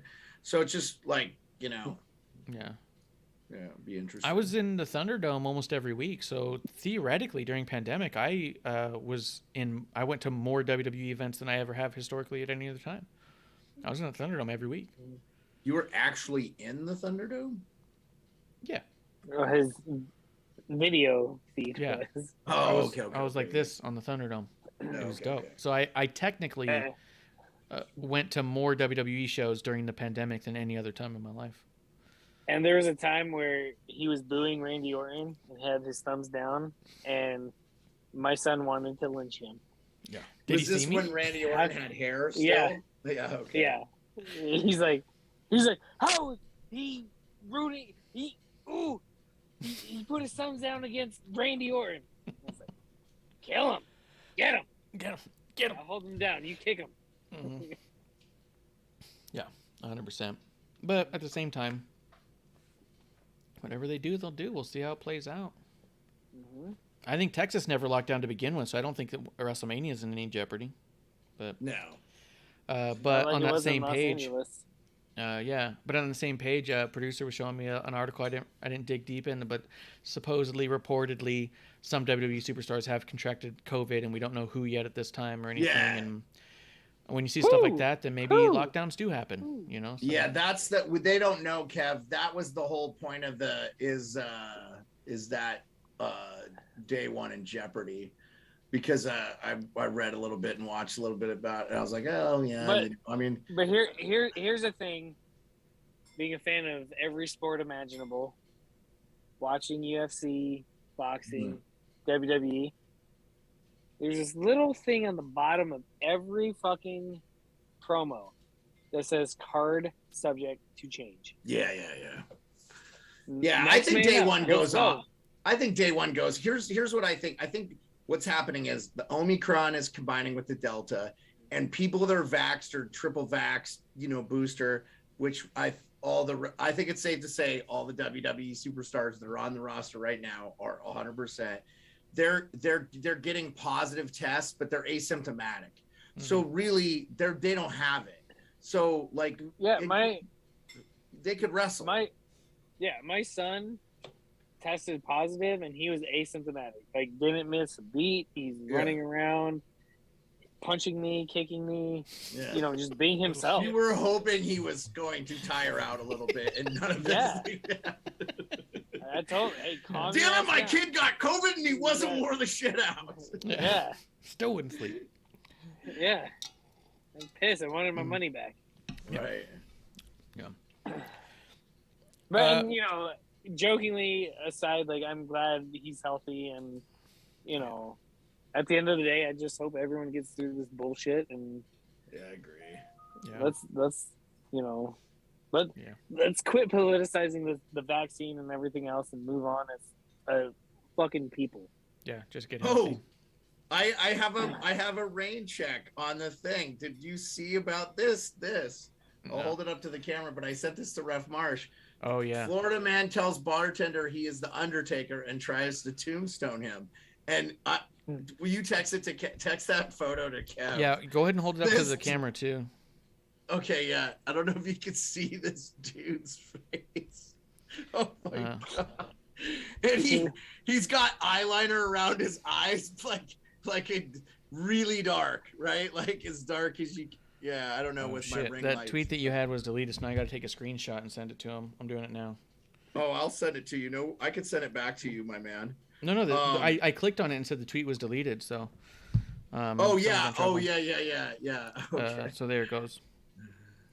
It's going to Kev right now, so you can take a Yeah, look. it's that was, Marsh said it. He replied back to me and said the tombstone is a hard move to pull off. But wasn't that what Stone Cold got messed up from Owen Hart trying to tombstone him? And he's like, no, I do it differently. It was a pile driver, which is essentially a tombstone with you're jumping on your butt instead of your knees. Yeah. When I saw that, my first thought was like, damn, the tombstone's really difficult to put on someone to begin with. If you're trying to do it and they don't want to be a part of it, that's going to be even more tough. Yeah, so I just wonder how that conversation went. But the dude, apparently Florida Man's House bartender. Flip you upside down like I'm going to perform sex on you, but then I'm going to drop you on your head. Yeah. No, you're not. God damn. That dude looks like a swap meet version, like toy version of the Undertaker. We call that bootleg Jesus. Like that's a bootleg Undertaker, Undertaker. Like I am the Undertaker, bootleg version. Yeah, he's like the he's Thunder not the Giver. Undertaker. He's the Undergiver. Yeah, the Thunder Giver. And he's probably like 5'5". Yeah, which is awesome. That's being generous. We need to find out how tall this dude is because Mark Calloway, the Undertaker, is what, like near 7 foot. He's like 6'9". Yeah, 6'10", 6'11". Yeah, he's like massive. Yeah, I watched the Kane, the evolution of Kane, and that whole thing. That was really cool, man. Like to watch how they created. This dude looks like a generic Taskmaster. Yeah, he does. Who? The Taskmaster, Kevin Sullivan. He was a small guy too, but yeah. Like God. Yeah, This dude looks like he's as tall as he is round. Yeah. He does not look like he lifts what they would call the weights.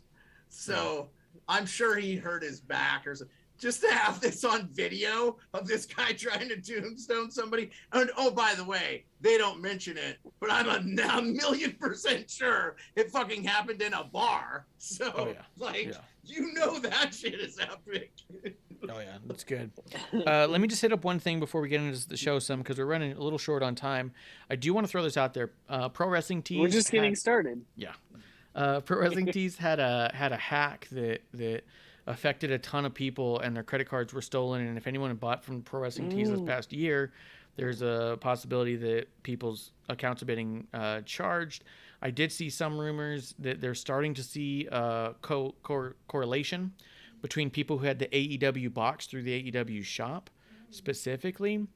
But the thing that I wanted to bring up was that right now we're in an era of more wrestling journalists than there's ever been who definitely go out and say they're not dirt sheet writers, that they're a news outlet, it's the wrestling media, and none of them are reporting on this or asking any of the questions that you would think would be relevant to this. And they're citing... Because they're shills. They're shills. And I think that the idea is that, like, hey, if PWTs is fucking up, that's something you need to bring up because a massive part of your fan base shops from there. Secondly, if the AEW shop is not affected, then you definitely need to be putting that out there because AEW shop is run through PWTs, and if it's a different infrastructure, you could be letting a huge, massive part of your audience know that they are protected. But what PWTs did is the attack happened in November, and they sent out a letter via regular mail that just arrived to people starting yesterday. I never received one. I don't know who's getting them and when, but I didn't hear about it. I didn't hear about it at all. Yeah. And a lot of people are upset that not only did they not send out an email or a tweet, and they definitely tweeted during the Chicago BLM protests and stuff and showed themselves boarding up their business and saying they were going to protect themselves from looters and stuff. And if you have the ability to say like, hey, we're closing up our shop for a day because of this, or we're just closing up the idea of walk-ins because of this, then there's no reason that you can't go on there and say, hey, there was a massive security breach in which all of our customers' credit cards, numbers, CVVs, and names have been released to an organization that we can't stop. You'd think that keeping it quiet for 2 months would be something that the wrestling media might want to tackle. And Kevlar brings up a good point. Can you imagine if it was a WWE shop? Yeah. And there were other websites as well. A few other websites, but I believe they're sister sites like 1 Hour Tees and something else. But it was a whole structure. It was just fucking attacked and let out. And like, I just think that we're in an area where the wrestling news journalists and media could set themselves apart by saying we are actually going to attack things that are relevant to our viewership, our listenership, our customer base, our fan base, and protect them. But it's really coming off like, hey, there's a lot of money there. AEW gives us whatever we want. We're not going to report on this. But like Kev said, if WWE Shop was hacked and all of their customers went out, you better believe that's a headline and they're running story for weeks. Well, Ref Marsh, that would also involve these people actually being journalists and not just like clickbait merchants, because that's what a lot of them have turned into. Because that's unfortunately what makes money. But even then, like, you know, the clickbaits, how many clicks would you get if you said, hey, a popular wrestling shirt website got hacked and your information might be out? Click here to find out what site that is. Yeah, are they giving it clicks to protect? But go back, Beard. Yeah. Go ahead and finish your thought, Beard. No, I was done. Done. I agree. I agree with what you're saying. I just was saying, I mean, unfortunately, that's how money is made now, is the clickbait stuff. So, you know, there's no money in actually diving into journalism. I didn't know anything about the Pro Wrestling Tees hack. You know, I just bought like one of your shirts from there. Like, Shit, you'll get a letter soon. You're getting a letter. No, I didn't get a letter. That's why I wonder if it's actually. Oh, yeah. I mean, which is also a point we're going to be moving off of pre-WTs in the next month or so. We're pulling our stuff off there. We're going to pop up a different merchandiser. I haven't been really pleased with them in a number of facets. Like a virgin on prom night. Yeah. Yeah, I haven't been thrilled with them as a company on all their things for a little bit, but I've been okay with it, dealing with it the way that it is. But after something like this, and after the irresponsible nature of not even trying to alert your people in a timely manner, there's just really not a lot of reasons why you can give it. And to be honest, like, look, I'll throw him under the bus too. Fucking Fightful Sean Ross put out a whole thing where he's all like, look, we don't use them. We haven't used them for a couple of years. And that was his argument on why they're not reporting on it. And you're like, no, that's not an argument why you're not reporting on it. You're trying to wipe your hands clean of it. Yeah, if you're a journalist, news is news. That's news is news. Whether you like it or you disagree with it is a different asset. But yes, if you're a journalist, fucking report this shit. Like, I'd be pissed if I get a letter in the next couple days saying, hey, your shit was leaked because of this. And I was like, if I could have found out from one of my news outlets, if you will, that I could have been aware of this months ago. Yeah, I would be fucking livid at everyone. Yeah, there's no way. And like what Beard was saying, it's because at the end of the day, this highlights the idea that they're not journalists, they're not news, they're clickbait mongers, and merchants, and they're protecting who they protect for the reasons they want to protect them. And it's just obvious at this point. I think a lot of the people in the IWC and us here in the dive bar of the IWC are encouraging you to stop clicking on that shit and just enjoy the product and enjoy it is what it is. 90% of those articles they write anyways are responses to a tweet that someone else put out. Just follow who you like on Twitter. You're going to get the same info, because these guys aren't willing to protect you in a time where they actually could, because these people all have connections with everybody at PWTs. Well, and we're a news channel now because you broke that news to me. I had not heard that at all. I have not seen that anywhere. That's kind of disconcerting. Yeah, exactly. That didn't even make news. Well, you know what's funny is that, like, this is once again news to me as well. And what's even worse is you heard it here first. What pisses me off even the most is that I've bought from PWTs several times. I was a part of their monthly box and stuff like that. And for them not to send me a fucking email saying, hey, Change your shit credit might card. be shit might be in jeopardy. Look You know for that house you just fraudulent bought in activity. Costa Rica? Like, Yeah. what? Yeah. Yeah. You know what I mean? 100%. Like that pisses me off. Like if you know, just from the company, like just release it. Like Target had it 2-3 years ago, and they flat out said, "Hey, we're sorry this happened to us." You know, if But you let your customers know so they can take action. Exactly. You change your card number. Exactly. Do all these things. for you to send a letter out in snail mail. Like I said, if I get one in the next couple of days, I'm gonna be fucking livid. We should consider. I will tell you, like, I mean, I would consider a class action lawsuit against them if something happened to my credit or money or something because of that.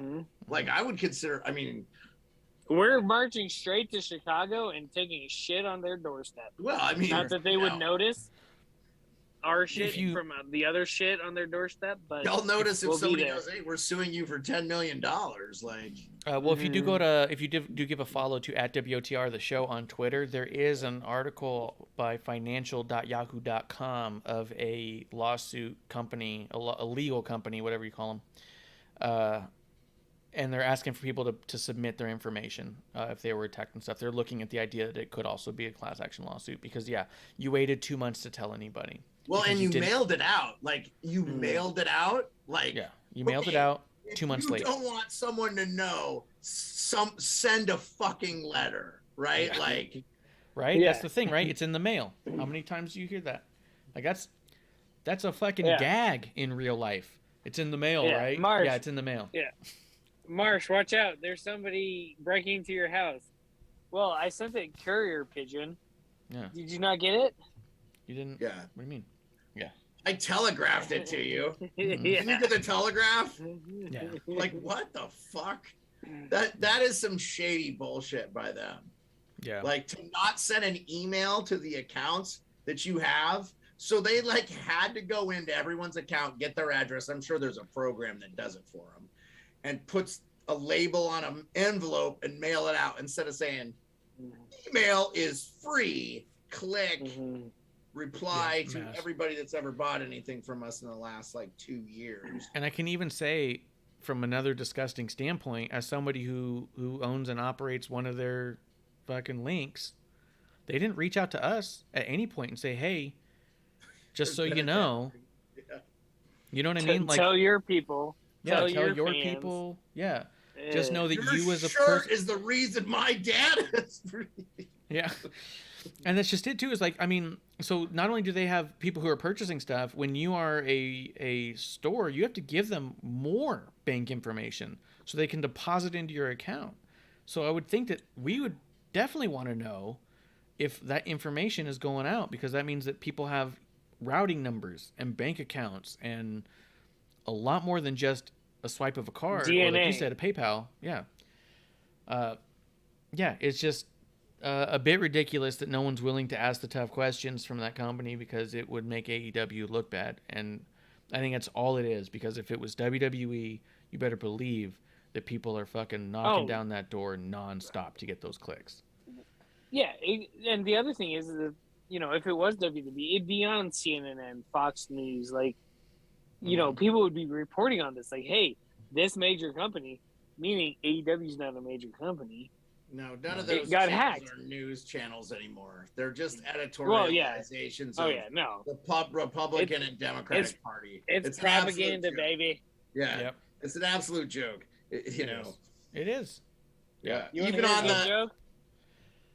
I was really disappointed on some of them. There was a few of them that I expected. Well, surely some of them will at least dive in a little bit and get some information out there, but literally none of them are doing anything other than fans respond negatively to the report that why don't you fucking ask any of your connections? It's been really disappointing as somebody who follows the Wall Street Journal, and that's something I expect to see in that, and that's why I'm surprised. Sorry, I didn't mean to cut you off there. I just I agree with you 100%. Who's on the bottom of your glass? Oh, that's hashtag I'm Matt Brown. I'm Matt Brown. I'm Matt Brown. I like the smell of butthole. It's my favorite flavor. That's what he It's sounds about like. Matt Brown's season because him and Mr. Hanky are the tag team sewer champions of the world. Ooh, that's going to be a meme soon. Thanks for the idea. I've been needing a good Christmas meme for Matt Brown, and that's going to be it. Well, every time you say it, it reminds me of Mr. Hanky. Ooh, I'm Matt Brown. I'm Mr. Hanky. Yeah, I guess that's similar. I mean, they both like buttholes, so it's hard to argue. Huh? Definitely Who hard to doesn't? argue. Who does it? I have to go to the bathroom, so we need to end the show. Yeah, on that note, speaking of buttholes, I gotta go to the bathroom. I just gotta go. If you want to run to the restroom, we'll start talking about the shows because that's all I had for news, and I think that's all you had for what the beard wants to know. Yeah. Yeah. Yeah. If you want to run to the restroom, Kev, let's start with SmackDown. We don't need to go in side by side on every little given thing, but what do you think about what's going on over there on SmackDown right now? I mean, the kid wearing the animal face paint damn near brought a tear to my eye. That was amazing. It was so fucking cool, Love dude. it. When he came up, producer was immediately like, "Oh, that's so cute," and I was like, "That's the Legion of Doom. Like, how's that kid even know? This is dope." Yeah, exactly. Yeah. Oh, I was so excited. I was like, pay for that fucking kid's college right now. But also on that same note, in 2019 when we were at the Royal Rumble, we were at a meet and greet thing where one of the kids was wearing a Fabulous Freebird shirt, and he must have been 12 maybe. And when he saw Michael He was Hayes, just trying to find his dad. right? Well, the shirt ended up being signed by everybody he bumped into. But when he saw Michael Hayes, he freaked out and ran over to him. And I talked to the dad, and the dad's like, yeah, he fucking loves the Fabulous Freebirds. When I put on the network, we pull up old stuff, and he'll want to see anything that the Fabulous Freebirds ever did. And he's gone through and watched it all. He's like, that's just his absolute favorite. And you just go, so glad the network's out there that kids can connect to those types of things, and that parents can say, oh, look at what I liked as a kid, and have the kid light up in the same way. You know what I mean? Like, well, I told you with, one of my sons when he was a baby, he'd be fussing and stuff like that. And, I was trying to ignore him like a good father does. mm-hmm. And I'm trying to watch TV. I'm just kidding. But I remember turning on the network, and he's fussing and I'm holding him. And an old Hogan promo came on. And he just sat there and just dead eye watching TV and just ate up everything he said. And I was like, what the fuck? Mm-hmm. And, he stopped, he paid attention. Cool. I was like, that was weird. And he was fussy again. And I was like, huh. So I put on another Hogan promo and he just sat there. Brother, take your vitamins, this and that. And I was like, damn, my son likes Hogan. I was like, all right, I got a good friend from one of my former jobs where he had found his Ultimate Warrior wrestling buddy and gave it to his daughter, who was at the time like 1 or 2. And she was scared of it initially and then started asking for it and was sleeping with it. And he'd send me pictures. He still sends me pictures where they'll go to a store because he also was able to find his old Warrior stuff. I gave him some Warrior stuff. She loves the Ultimate Warrior. She won't go out of the house if she doesn't have the Hasbro Warrior with her. Little jumpy one. Yeah, and so it's one of those things where I it's had all the like... jumpy one. Yeah? Right here. Oh, yeah. That's the one. The green. Yeah. Yeah. Yeah, she won't go without it. And so, I don't know, when I see stuff like that with the kids liking stuff where you go, how could they possibly like it? And you just kind of remember that wrestling, good characters are timeless and can branch. Well, hold on. We just mentioned Hogan and Warrior. It's not good wrestling. It's just characters. It's good character. But then you go back to like There's a difference. Right? So those guys, and that's what I was talking about with the Mount Rushmore. Like, they're great for their era. You Yeah. can't make. Yeah, I mean, like what Hulk did in the ring in 1982 was cool in 1982. I mean, that's shall not be mentioned because it might be considered rape nowadays. Well, but at the same point, it was cool in 82, and nowadays we think, oh, wrestling's evolved and it's not as good anymore. But if kids are watching it and gravitating to it and really being engaged by it, does that mean that it's sort of timeless? You know what I mean? Like, it might have been good then, but maybe it's not all bad now. Maybe we've just, our palates changed a little. Like, go ahead. everything is reciprocal, right? When you were in high school, did people wear acid wash jeans and tie-dyes? They did. Like they did for me. We had people that were stuck in the 80s and the 60s in my high school. Yeah. Because all that stuff was making a comeback. All the moves, all the music that was a decade. My dad still wears all that shit. Yeah. You know. I'm just saying, like, you know that stuff is in vogue. Like Charlotte Flair played off her dad's, stuff a little bit too. Yeah. So a little bit. That's her whole fucking career. Yeah, okay. You know what I'm saying though? Like, I think though, I agree. This is like, how do you? On that note, let's talk about something else.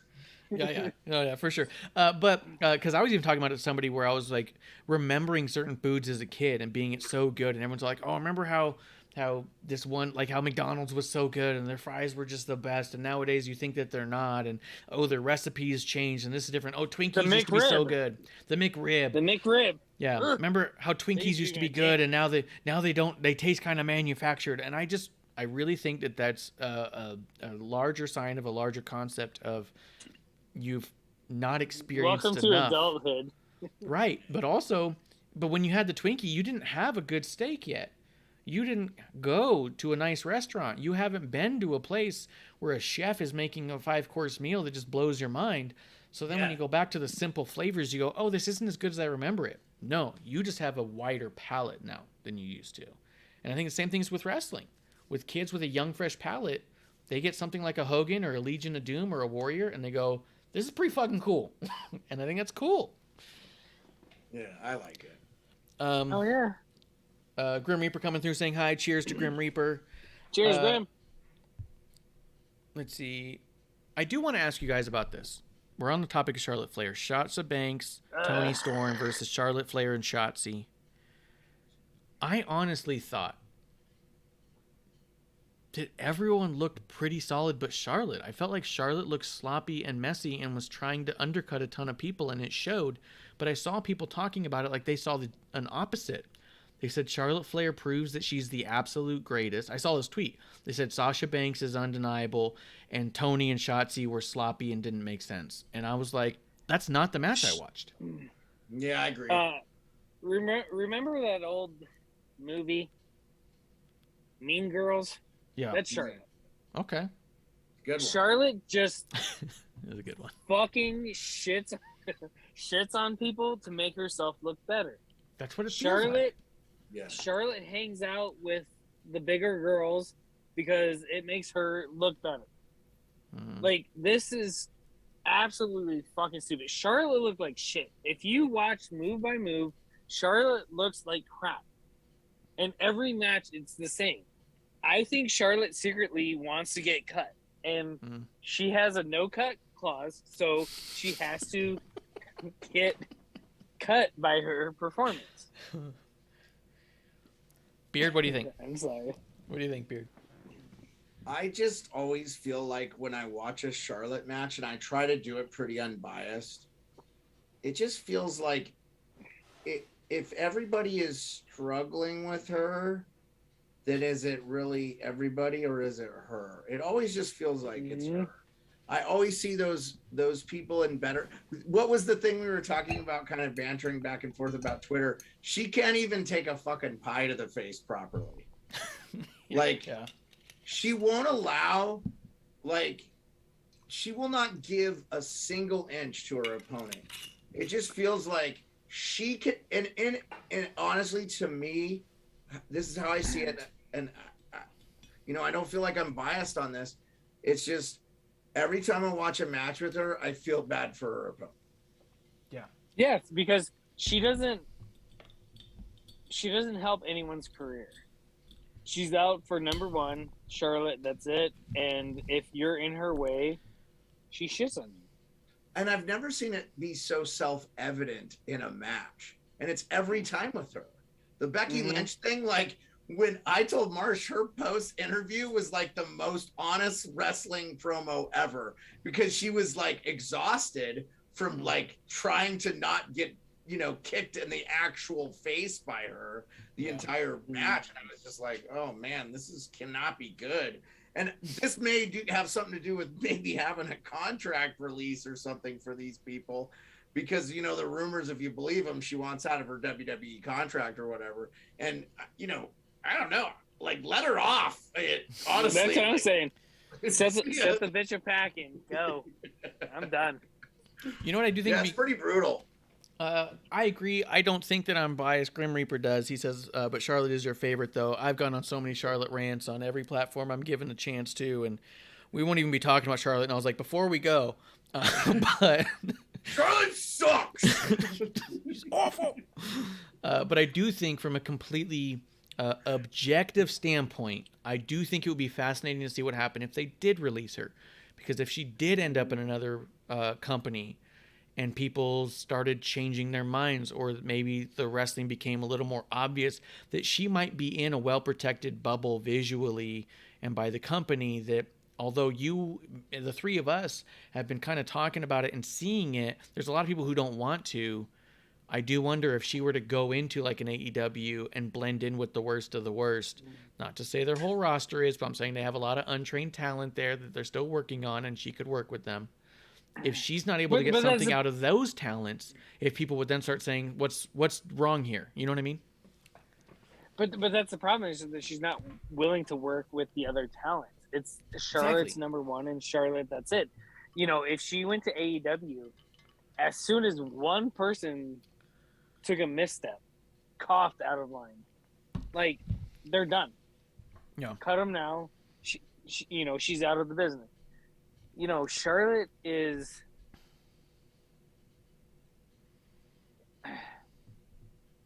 thinks she's bigger than the product. Yeah. And it's evident. There's a lot of people that are holding on to, you know, just like us WWE marks, holding on to the nostalgia fact that she is athletic, and that's fine. But her product for the past, I'd say 2 years, is just about her, and that's it. It's been pretty awful. Love it. And if you know, and if you call her out on it, they're just, oh well, you know, they make excuses for her.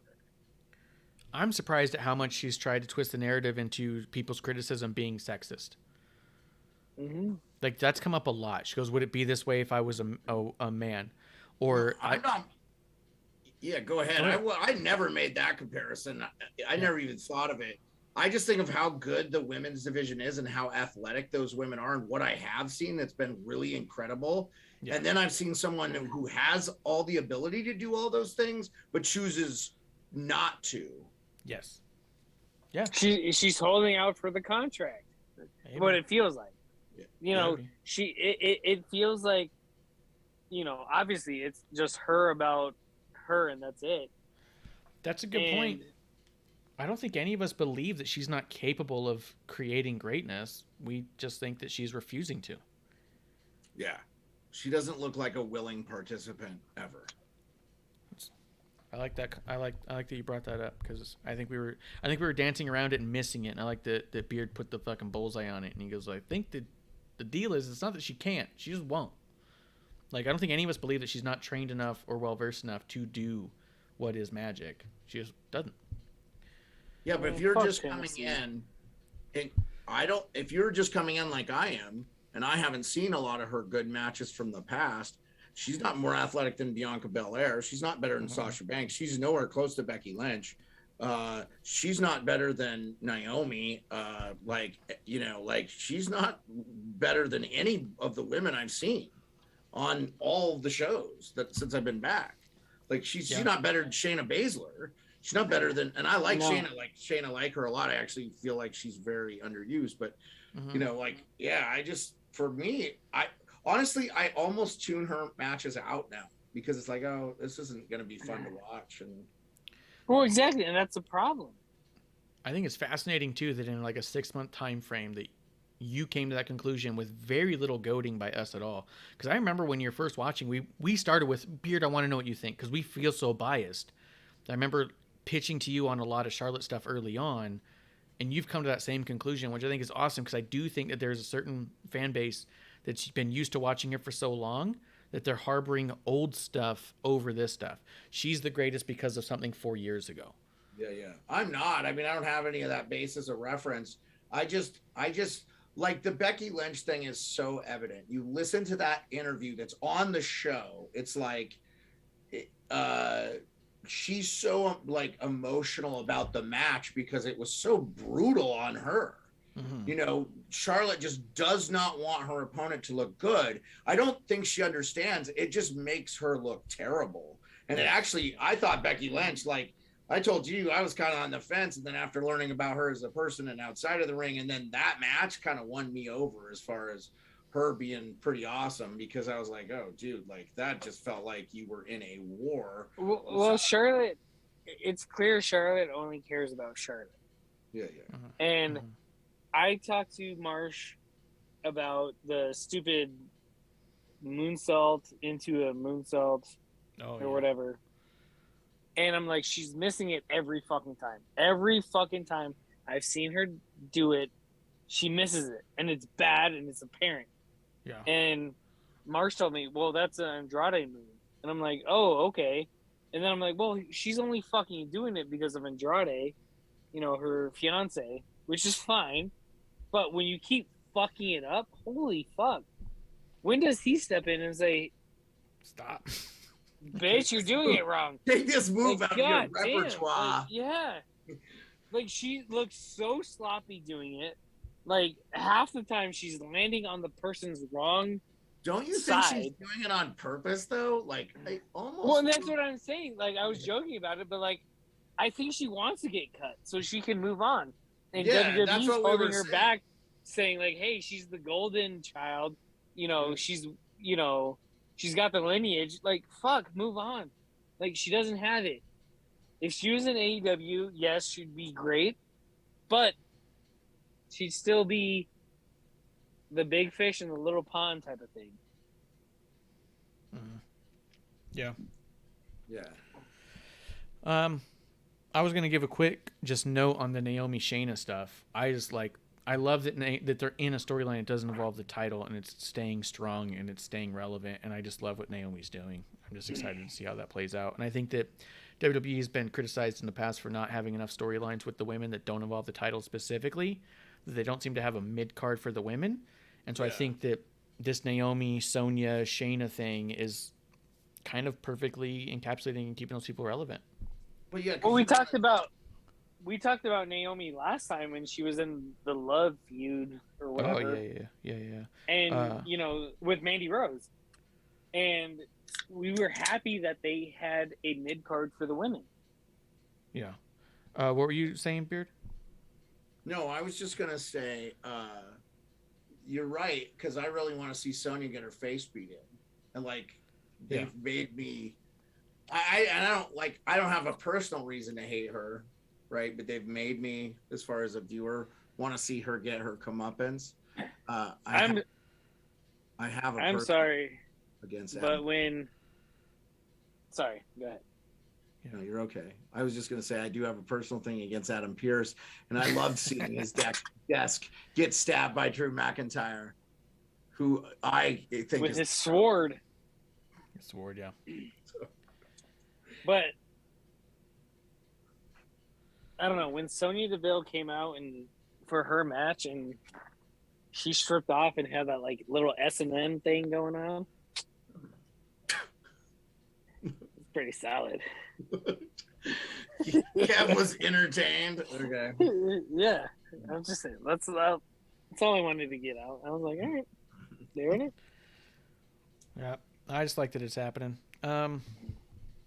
But I guess the big stuff on SmackDown, though, was Roman Reigns turning on Paul Heyman, punching him in the damn mouth, saying you're fired. Brock Lesnar comes out, lumberjack and all. And I like Paul it. Heyman. I liked it because everyone was expecting Paul Heyman to turn on Roman. And this is where we're at. And they threw a fucking wrench in everyone's system when it came to that. I agree. I was expecting to see a lot of this go down on day one, actually, and was surprised that we got to see it play out on Smackdown. I loved it. It was cool. I thought the whole thing was fun. Yeah, the way he did it, the way he got out on the other side of the vehicle, like I was for it. Like I thought it was good. And then, like I said, I like that everyone thought that Paul was going to turn on Roman. And Roman said, no, I'm going to do the exact opposite. Thank you for your service. You're fired. Get the fuck out of here. And then Brock came out and said, hey, that's my advocate. And I liked it. It was a nice swerve. Yeah, I liked the line, I'm not protecting him from you. I'm protecting you from him. I think there's a big part of me, and I said it in a chat earlier as soon as it happened, that I think that this is all a big trap, more or less, that the way the hug was, that Paul Heyman's going to be a factor in their match to cost Brock Lesnar the match, that he's going to turn on Brock when everyone thinks he's back with Brock and really show how the bloodline is thicker than blood, kind of a deal, and that we could potentially... But, I mean, either way, whether they do or don't, it's fucking phenomenal the way it's coming around and the way that you can see so many...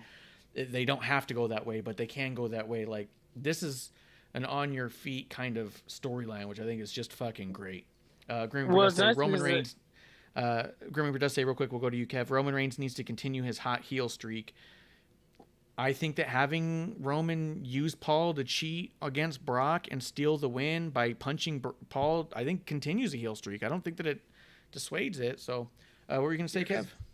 And then we'll go to Jared. I was just going to say, it to me, it's like you said, the swerve before the swerve. Like, yeah, it could go either way at this point. Well, you think Paul's in Brock's corner, and then all of a sudden it's like, nope, it's not. Blood's thicker than water type of thing, and I think that makes it very captivating. Yeah. Do you think that Brock really too is kind of the baby face in this whole thing? Even though it's Brock and he's for the past, he for the fans is, I think, kind of a baby face. For this scenario, I do kind of think though, because like Marsh and I were talking about how, I mean, they could have done weeks of that Brock and Sammy stuff. I would have just loved it. It was so good. Yeah. Oh yeah. It was great. But I think it is like it brings Brock down to like reality. And this could be us. Now he's the everyman, right? He looks like a farmer with his overalls and the cut off sleeves. No, don't forget that he's the massivest, most like the alpha male of our species, as the GOAT Pat McAfee would say. I'm just saying, like they have kind of like humanized Brock a bit. You know what I'm saying? And he looks, honestly, like when he was doing the promo stuff, he looks like he's having a lot of fun. So, well, it's giving him personality that he hasn't had before, and it's great. Yeah, I like it. And Marsh said something to me, or maybe last episode, where it's like you put something out on Twitter about it, maybe, or Instagram, where it's like,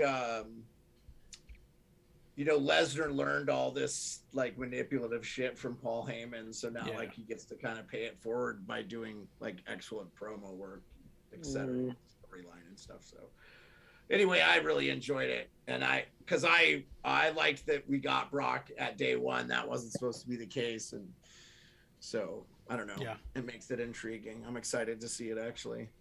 Yeah, I agree. I love the way this ended too, because it could go any which way. Greenberg does say Heyman turning on Roman would just put that out. Oh, so he thinks that Heyman has to turn on Brock to keep the heel heat going with Roman, and I could see that. Yeah. Because this is the first time in a while that Brock has the crowd behind it. Yeah, the baby face, like I said. Outside of the pop of holy shit, Brock's here. There's people behind him saying, "Hey, and I'm Like one of this them. guy. Yeah, he's showing personality. He's different. You know, cool. Let's go. I'm on board. So yeah. Yeah, absolutely. Anything on SmackDown you think we're missing? You definitely want to talk about, or we talk about Raw just for a few minutes? Either of you? Me? Anything? Yeah, Either. yeah. I I'm didn't good watch to- Raw. You know. Is there SmackDown this week? Yeah. I don't think. Yes, same Every like week? every week. Yeah. Well, They there- pre-recorded it though, and what we are getting on that one is we are getting Tony versus Charlotte for the title. Do you think it's possible for Christmas they give us the greatest gift of all, which is taking that title off of Charlotte and putting it on Tony Storm? They won't. I'm not watching it. Fuck They it. fucking should. They should, right? Yeah. That would be a cool Christmas gift. It'd be the greatest gift of all. Put that title on Tony Storm and send Stop my Charlotte packing. stuffing and give it to me. Yeah. Give me what I want. Give me what I want. Yeah, give me what I want. That's a Batista promo you may have missed. Beard Sports will send it to you. No, that's cool. I love Batista, by the way. I did miss it. I don't know it. I'm not familiar with it. I'll send it to you because you got to see it. He forgets his line. He's talked about it. He forgets his line and just starts screaming, "Give me what I want," over and over again until Triple H says, "Are you saying you want a match at Mania?" Because he doesn't know where to take it. And he's like slobbering on the mic because he's just like he's like frustrated. He can't remember his lines. So he's like, "Give me what I want," and you just see spittle everywhere. It's a great one. I'll send it to you. He's awesome actor too. I highly recommend the new. If you're a fan of Blade Runner, if you haven't seen the new one, 2032, he's in that. It's so good. And there's like a cartoon prequel that goes to that. It's really cool. And I think he voices a character in it. So. Oh, that's cool. That's cool. Yeah. Kev, did you get a chance to watch Raw? Yes, of course. I love everything going on with Kevin Owens. I'm so happy that we signed him. He's fucking perfect at everything he does. I still want the Fight Kevin fight shirt. I'll just make you I'm one, gonna dude. tweet it. I'm gonna tweet him tonight and say, "Hey, I want a legit WWE merchandise Fight Kevin fight." No, can you please put For all out a the shirt that Kevs says out there. Kevin anywhere? Not even that Fight Kev fight. Cool, let's go. Right. I will buy Do it. one of those shirts if Yeah, I think we all will. I just All right. and I will even Let's- go let's- sleeveless. Yeah. Let's start the Solidarity. movement. Let's go. Yeah, I will. If you get it done, Kev, I will be in line to buy one. Yeah. For solidarity purposes. All right, so there's absolutely. 2 sold shirts. We need about 200 more. Yeah, we got people. But not from WrestlingTees.com. I won't buy that shirt. No, WWE shop only. It's non-compromised. I'll hit every Kevin that I know and say, "Hey, Yeah. buy Hey, this fucking it's shirt." happening. It's happening. We're fighting as a Yeah. Kevin's. Let's go. I will say though, Beard, if you wanted to check out a few things that were spectacular, Bianca Belair had a match against Doudrop, which was pretty impressive. I saw highlights. Really cool. The way she got the KOD on Doudrop was very impressive, and I was a bit annoyed at the amount of IWC that was trying to undermine it. Like it wasn't that impressive of a feat, and I was like, I want to see any of you jabronis pick up Doudrop and drop her on her face. That match was. I watched the match. It was good. good. Did you see? Speed? I'll pick up Dewdrop and put her on your face. Okay, Kev, what was that, Beard? So speaking of Dewdrop, and did you see that WWE had filed the naming rights for Piper Niven? And they I read a thing about that. I hope they do ditch the Dewdrop name. I don't. I think it's dumb. I will say And I this. hope they bring back her as a baby face or maybe even a bigger heel. I don't know. I think she's an effective heel, but the problem is it seems like because of her size and maybe ability in the ring, there aren't a lot of women she can wrestle with like effectively, and that's why we've seen a lot of Bianca Belair. What do you think of that? I mean, it just feels like because that whole storyline felt kind of forced, and I mean it was something for Bianca to do to not be a part of the title thing because she's not been now. since she's not been champion, which never made sense, kind of how they did it, but I get it now. They wanted to get back to Liv Morgan or whatever, but yeah, you know, like, do you feel like maybe that's the case why we're seeing a lot of Doudrop / Bianca Belair? Because I don't think there's a lot like who could wrestle Doudrop. I think for one, yeah, I do think that they could do a lot with Doudrop being a force before getting to a match like this. Like they really could have done Zelina and Doudrop once or twice and just make Zelina absolutely terrified and just manhandled. And then you could even do one with Doudrop and Rhea and have Rhea not quite able to put a big move on Doudrop, but still maybe get the win.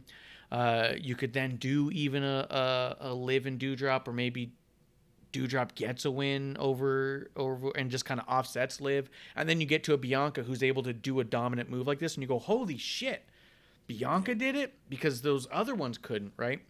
So I do think that they could have done it a little. I do think that part of this, though, is keeping Bianca hot, keeping Doudrop hot. I think they're keeping I think they're keeping Bianca warm because I think at any given moment, she's like a Kevin Owens or a Seth Rollins now. She's a believable main eventer and former champion that at any given moment can say, I've had enough, I want my title shot, and be back in that picture, you know? You're talking about Bianca? Yeah, Bianca. Okay. And I think that, yes, we want to see her constantly fighting for the title, but there's something to be said for other people fighting for the title and leaving a window open for Bianca to come back through. You know what I mean? You don't get to be 14-time by just retaining it all the time, right? So yeah, and you don't be 14-time by only going between one person. Like you can't have Becky and Bianca for the next 7 months, you know. So I think it leaves the window open. I think it's been cool in that regard. Balor and Austin Theory I liked more than I thought I would, but you guys were both saying you liked Miz and Edge, and I wanted to get a little bit on that before we wrap it up. Yeah, I didn't mind it. I thought the promo work was awesome. Like, I thought Edge just basically said to Miz, like, you're a bitch and you never shut up, and that's why you're not respected. That's great. It was funny. It was great. And Edge is awesome. Like, I was a fan of Edge and Christian when they were in the Attitude Era. They were kind of like that. It was like they were like right off the Blade casting room floor, right? Those two, the way they made them look and stuff. Like the WWE did a really good job back then of like introducing new characters that happened to go with like trendy things that were going on at the time. But like, so I was never like, oh, that guy's awesome or whatever. I liked him.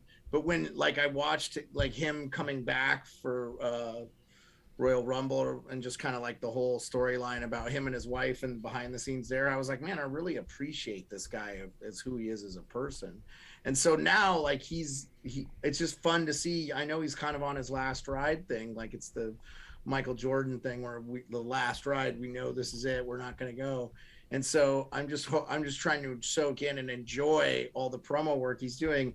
And I they kind of did away with the Seth Rollins thing, which I think was equally good because that felt a little maybe beyond toxic because there's personal shit, it sounds like, in the actual Twitter sphere between that Rollins and them. You guys could speak on it more. I think Marsh is the one that told me, but like, I just feel like, I mean, you asked me why I liked it, and I just am enjoying it for those reasons. So I love it. I love that that's your reason. Kev, what are you loving about Edge and Miz? Nothing. Really? I'm like so static on it. Yeah, it's so hit or miss with me.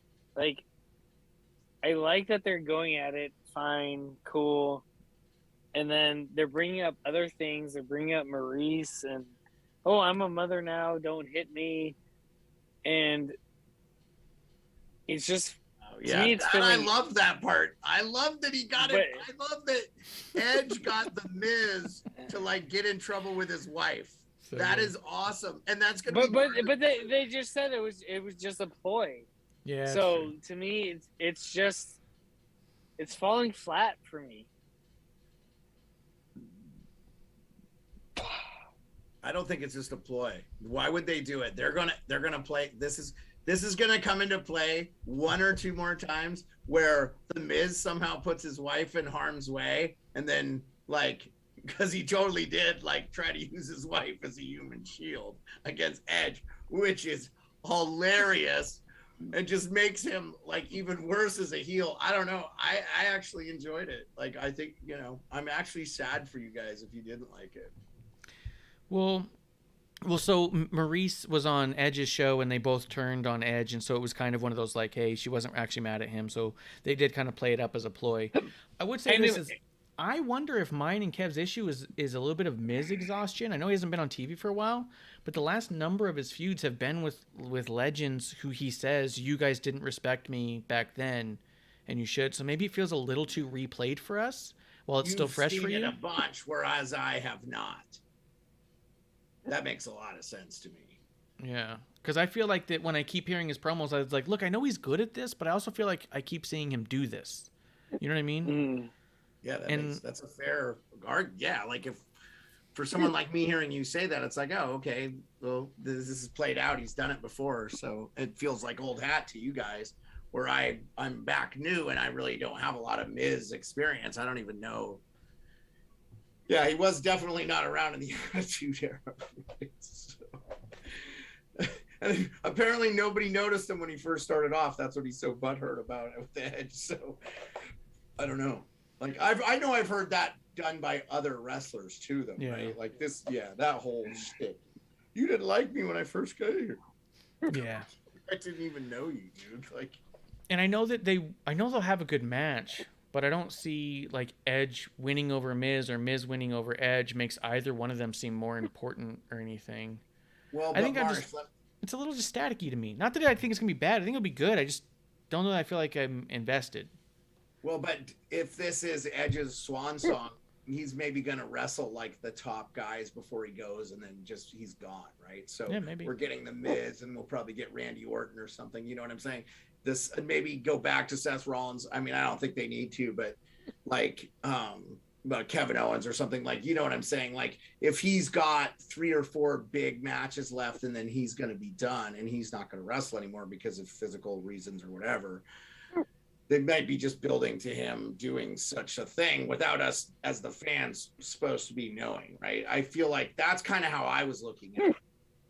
It's like yeah, but see, then I would rather see an Edge and Kevin Owens than an Edge and Miz, because Edge and Miz also were in a rivalry back when Edge's first run. Like, I just would rather see the Kevin Owens, the Finn Balor's, the Seths like he did.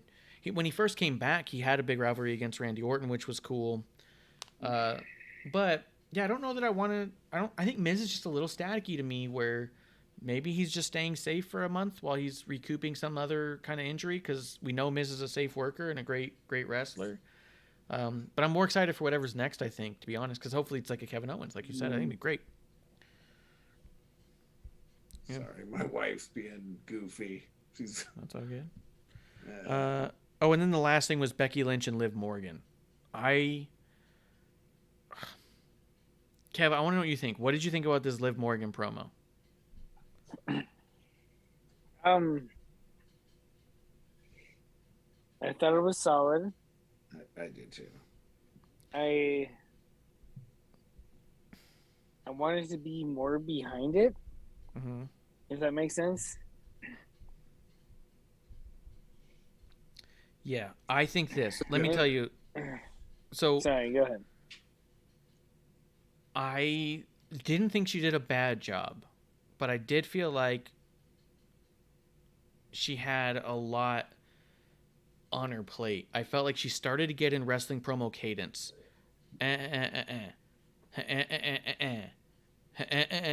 Like to help her remember her lines.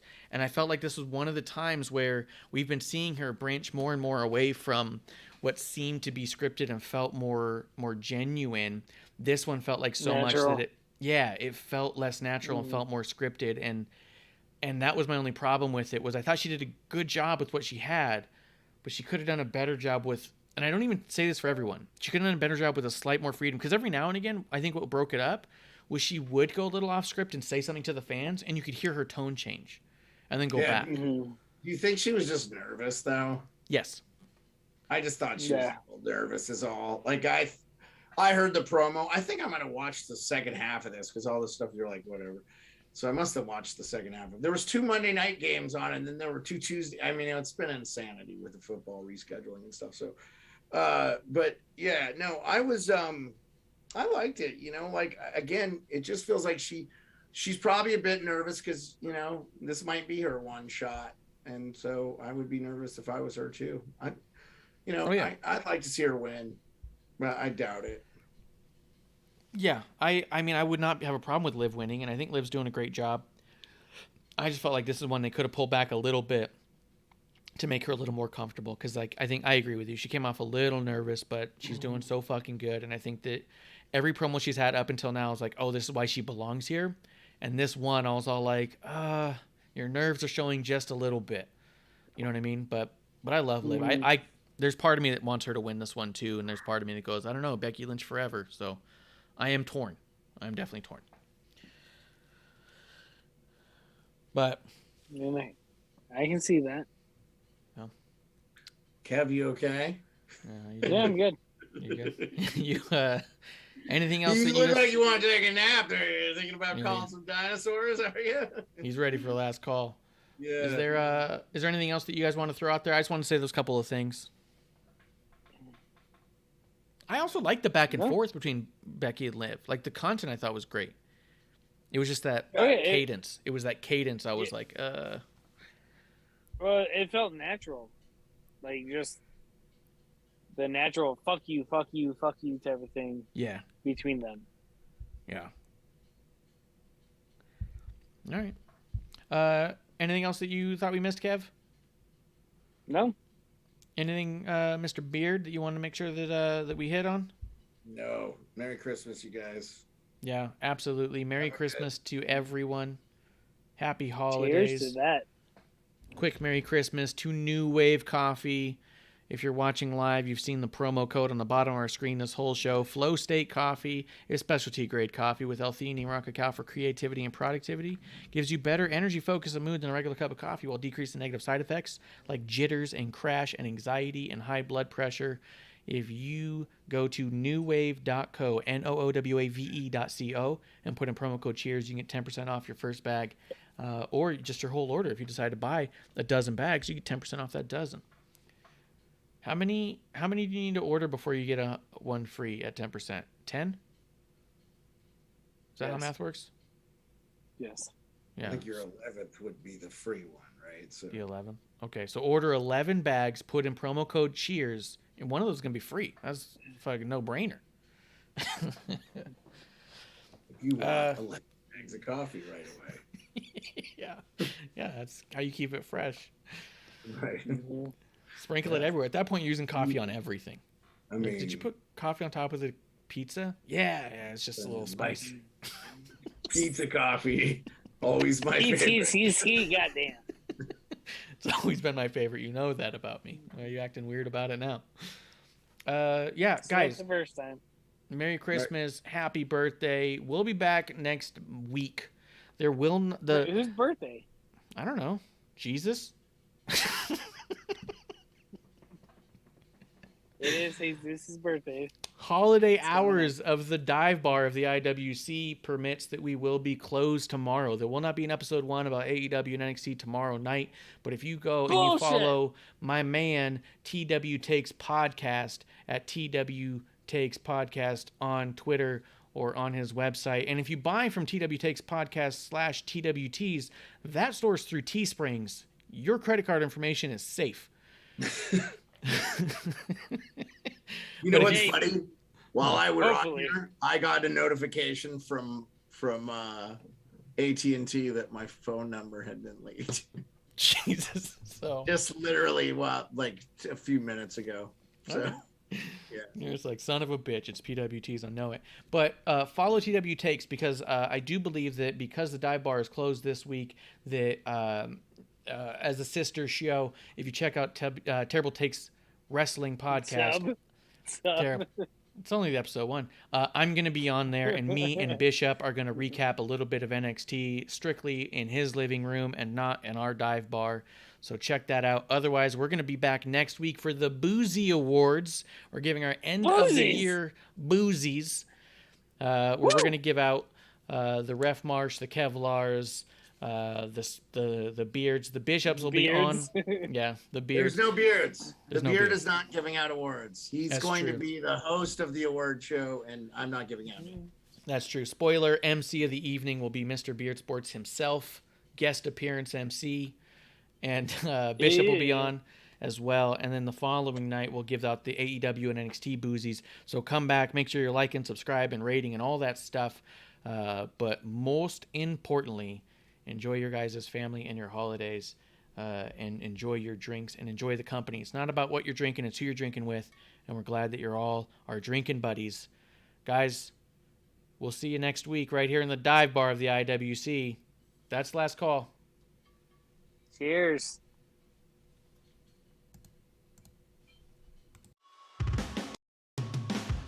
Hey, producer lady here. Thanks for tuning in. Continue to support us or buy us a drink by following and putting the I in subscribe on Twitch. Or subscribe and review our podcast on Apple Podcasts or wherever you listen to us. Cheers! I would never have a drink with wrestling on the rocks.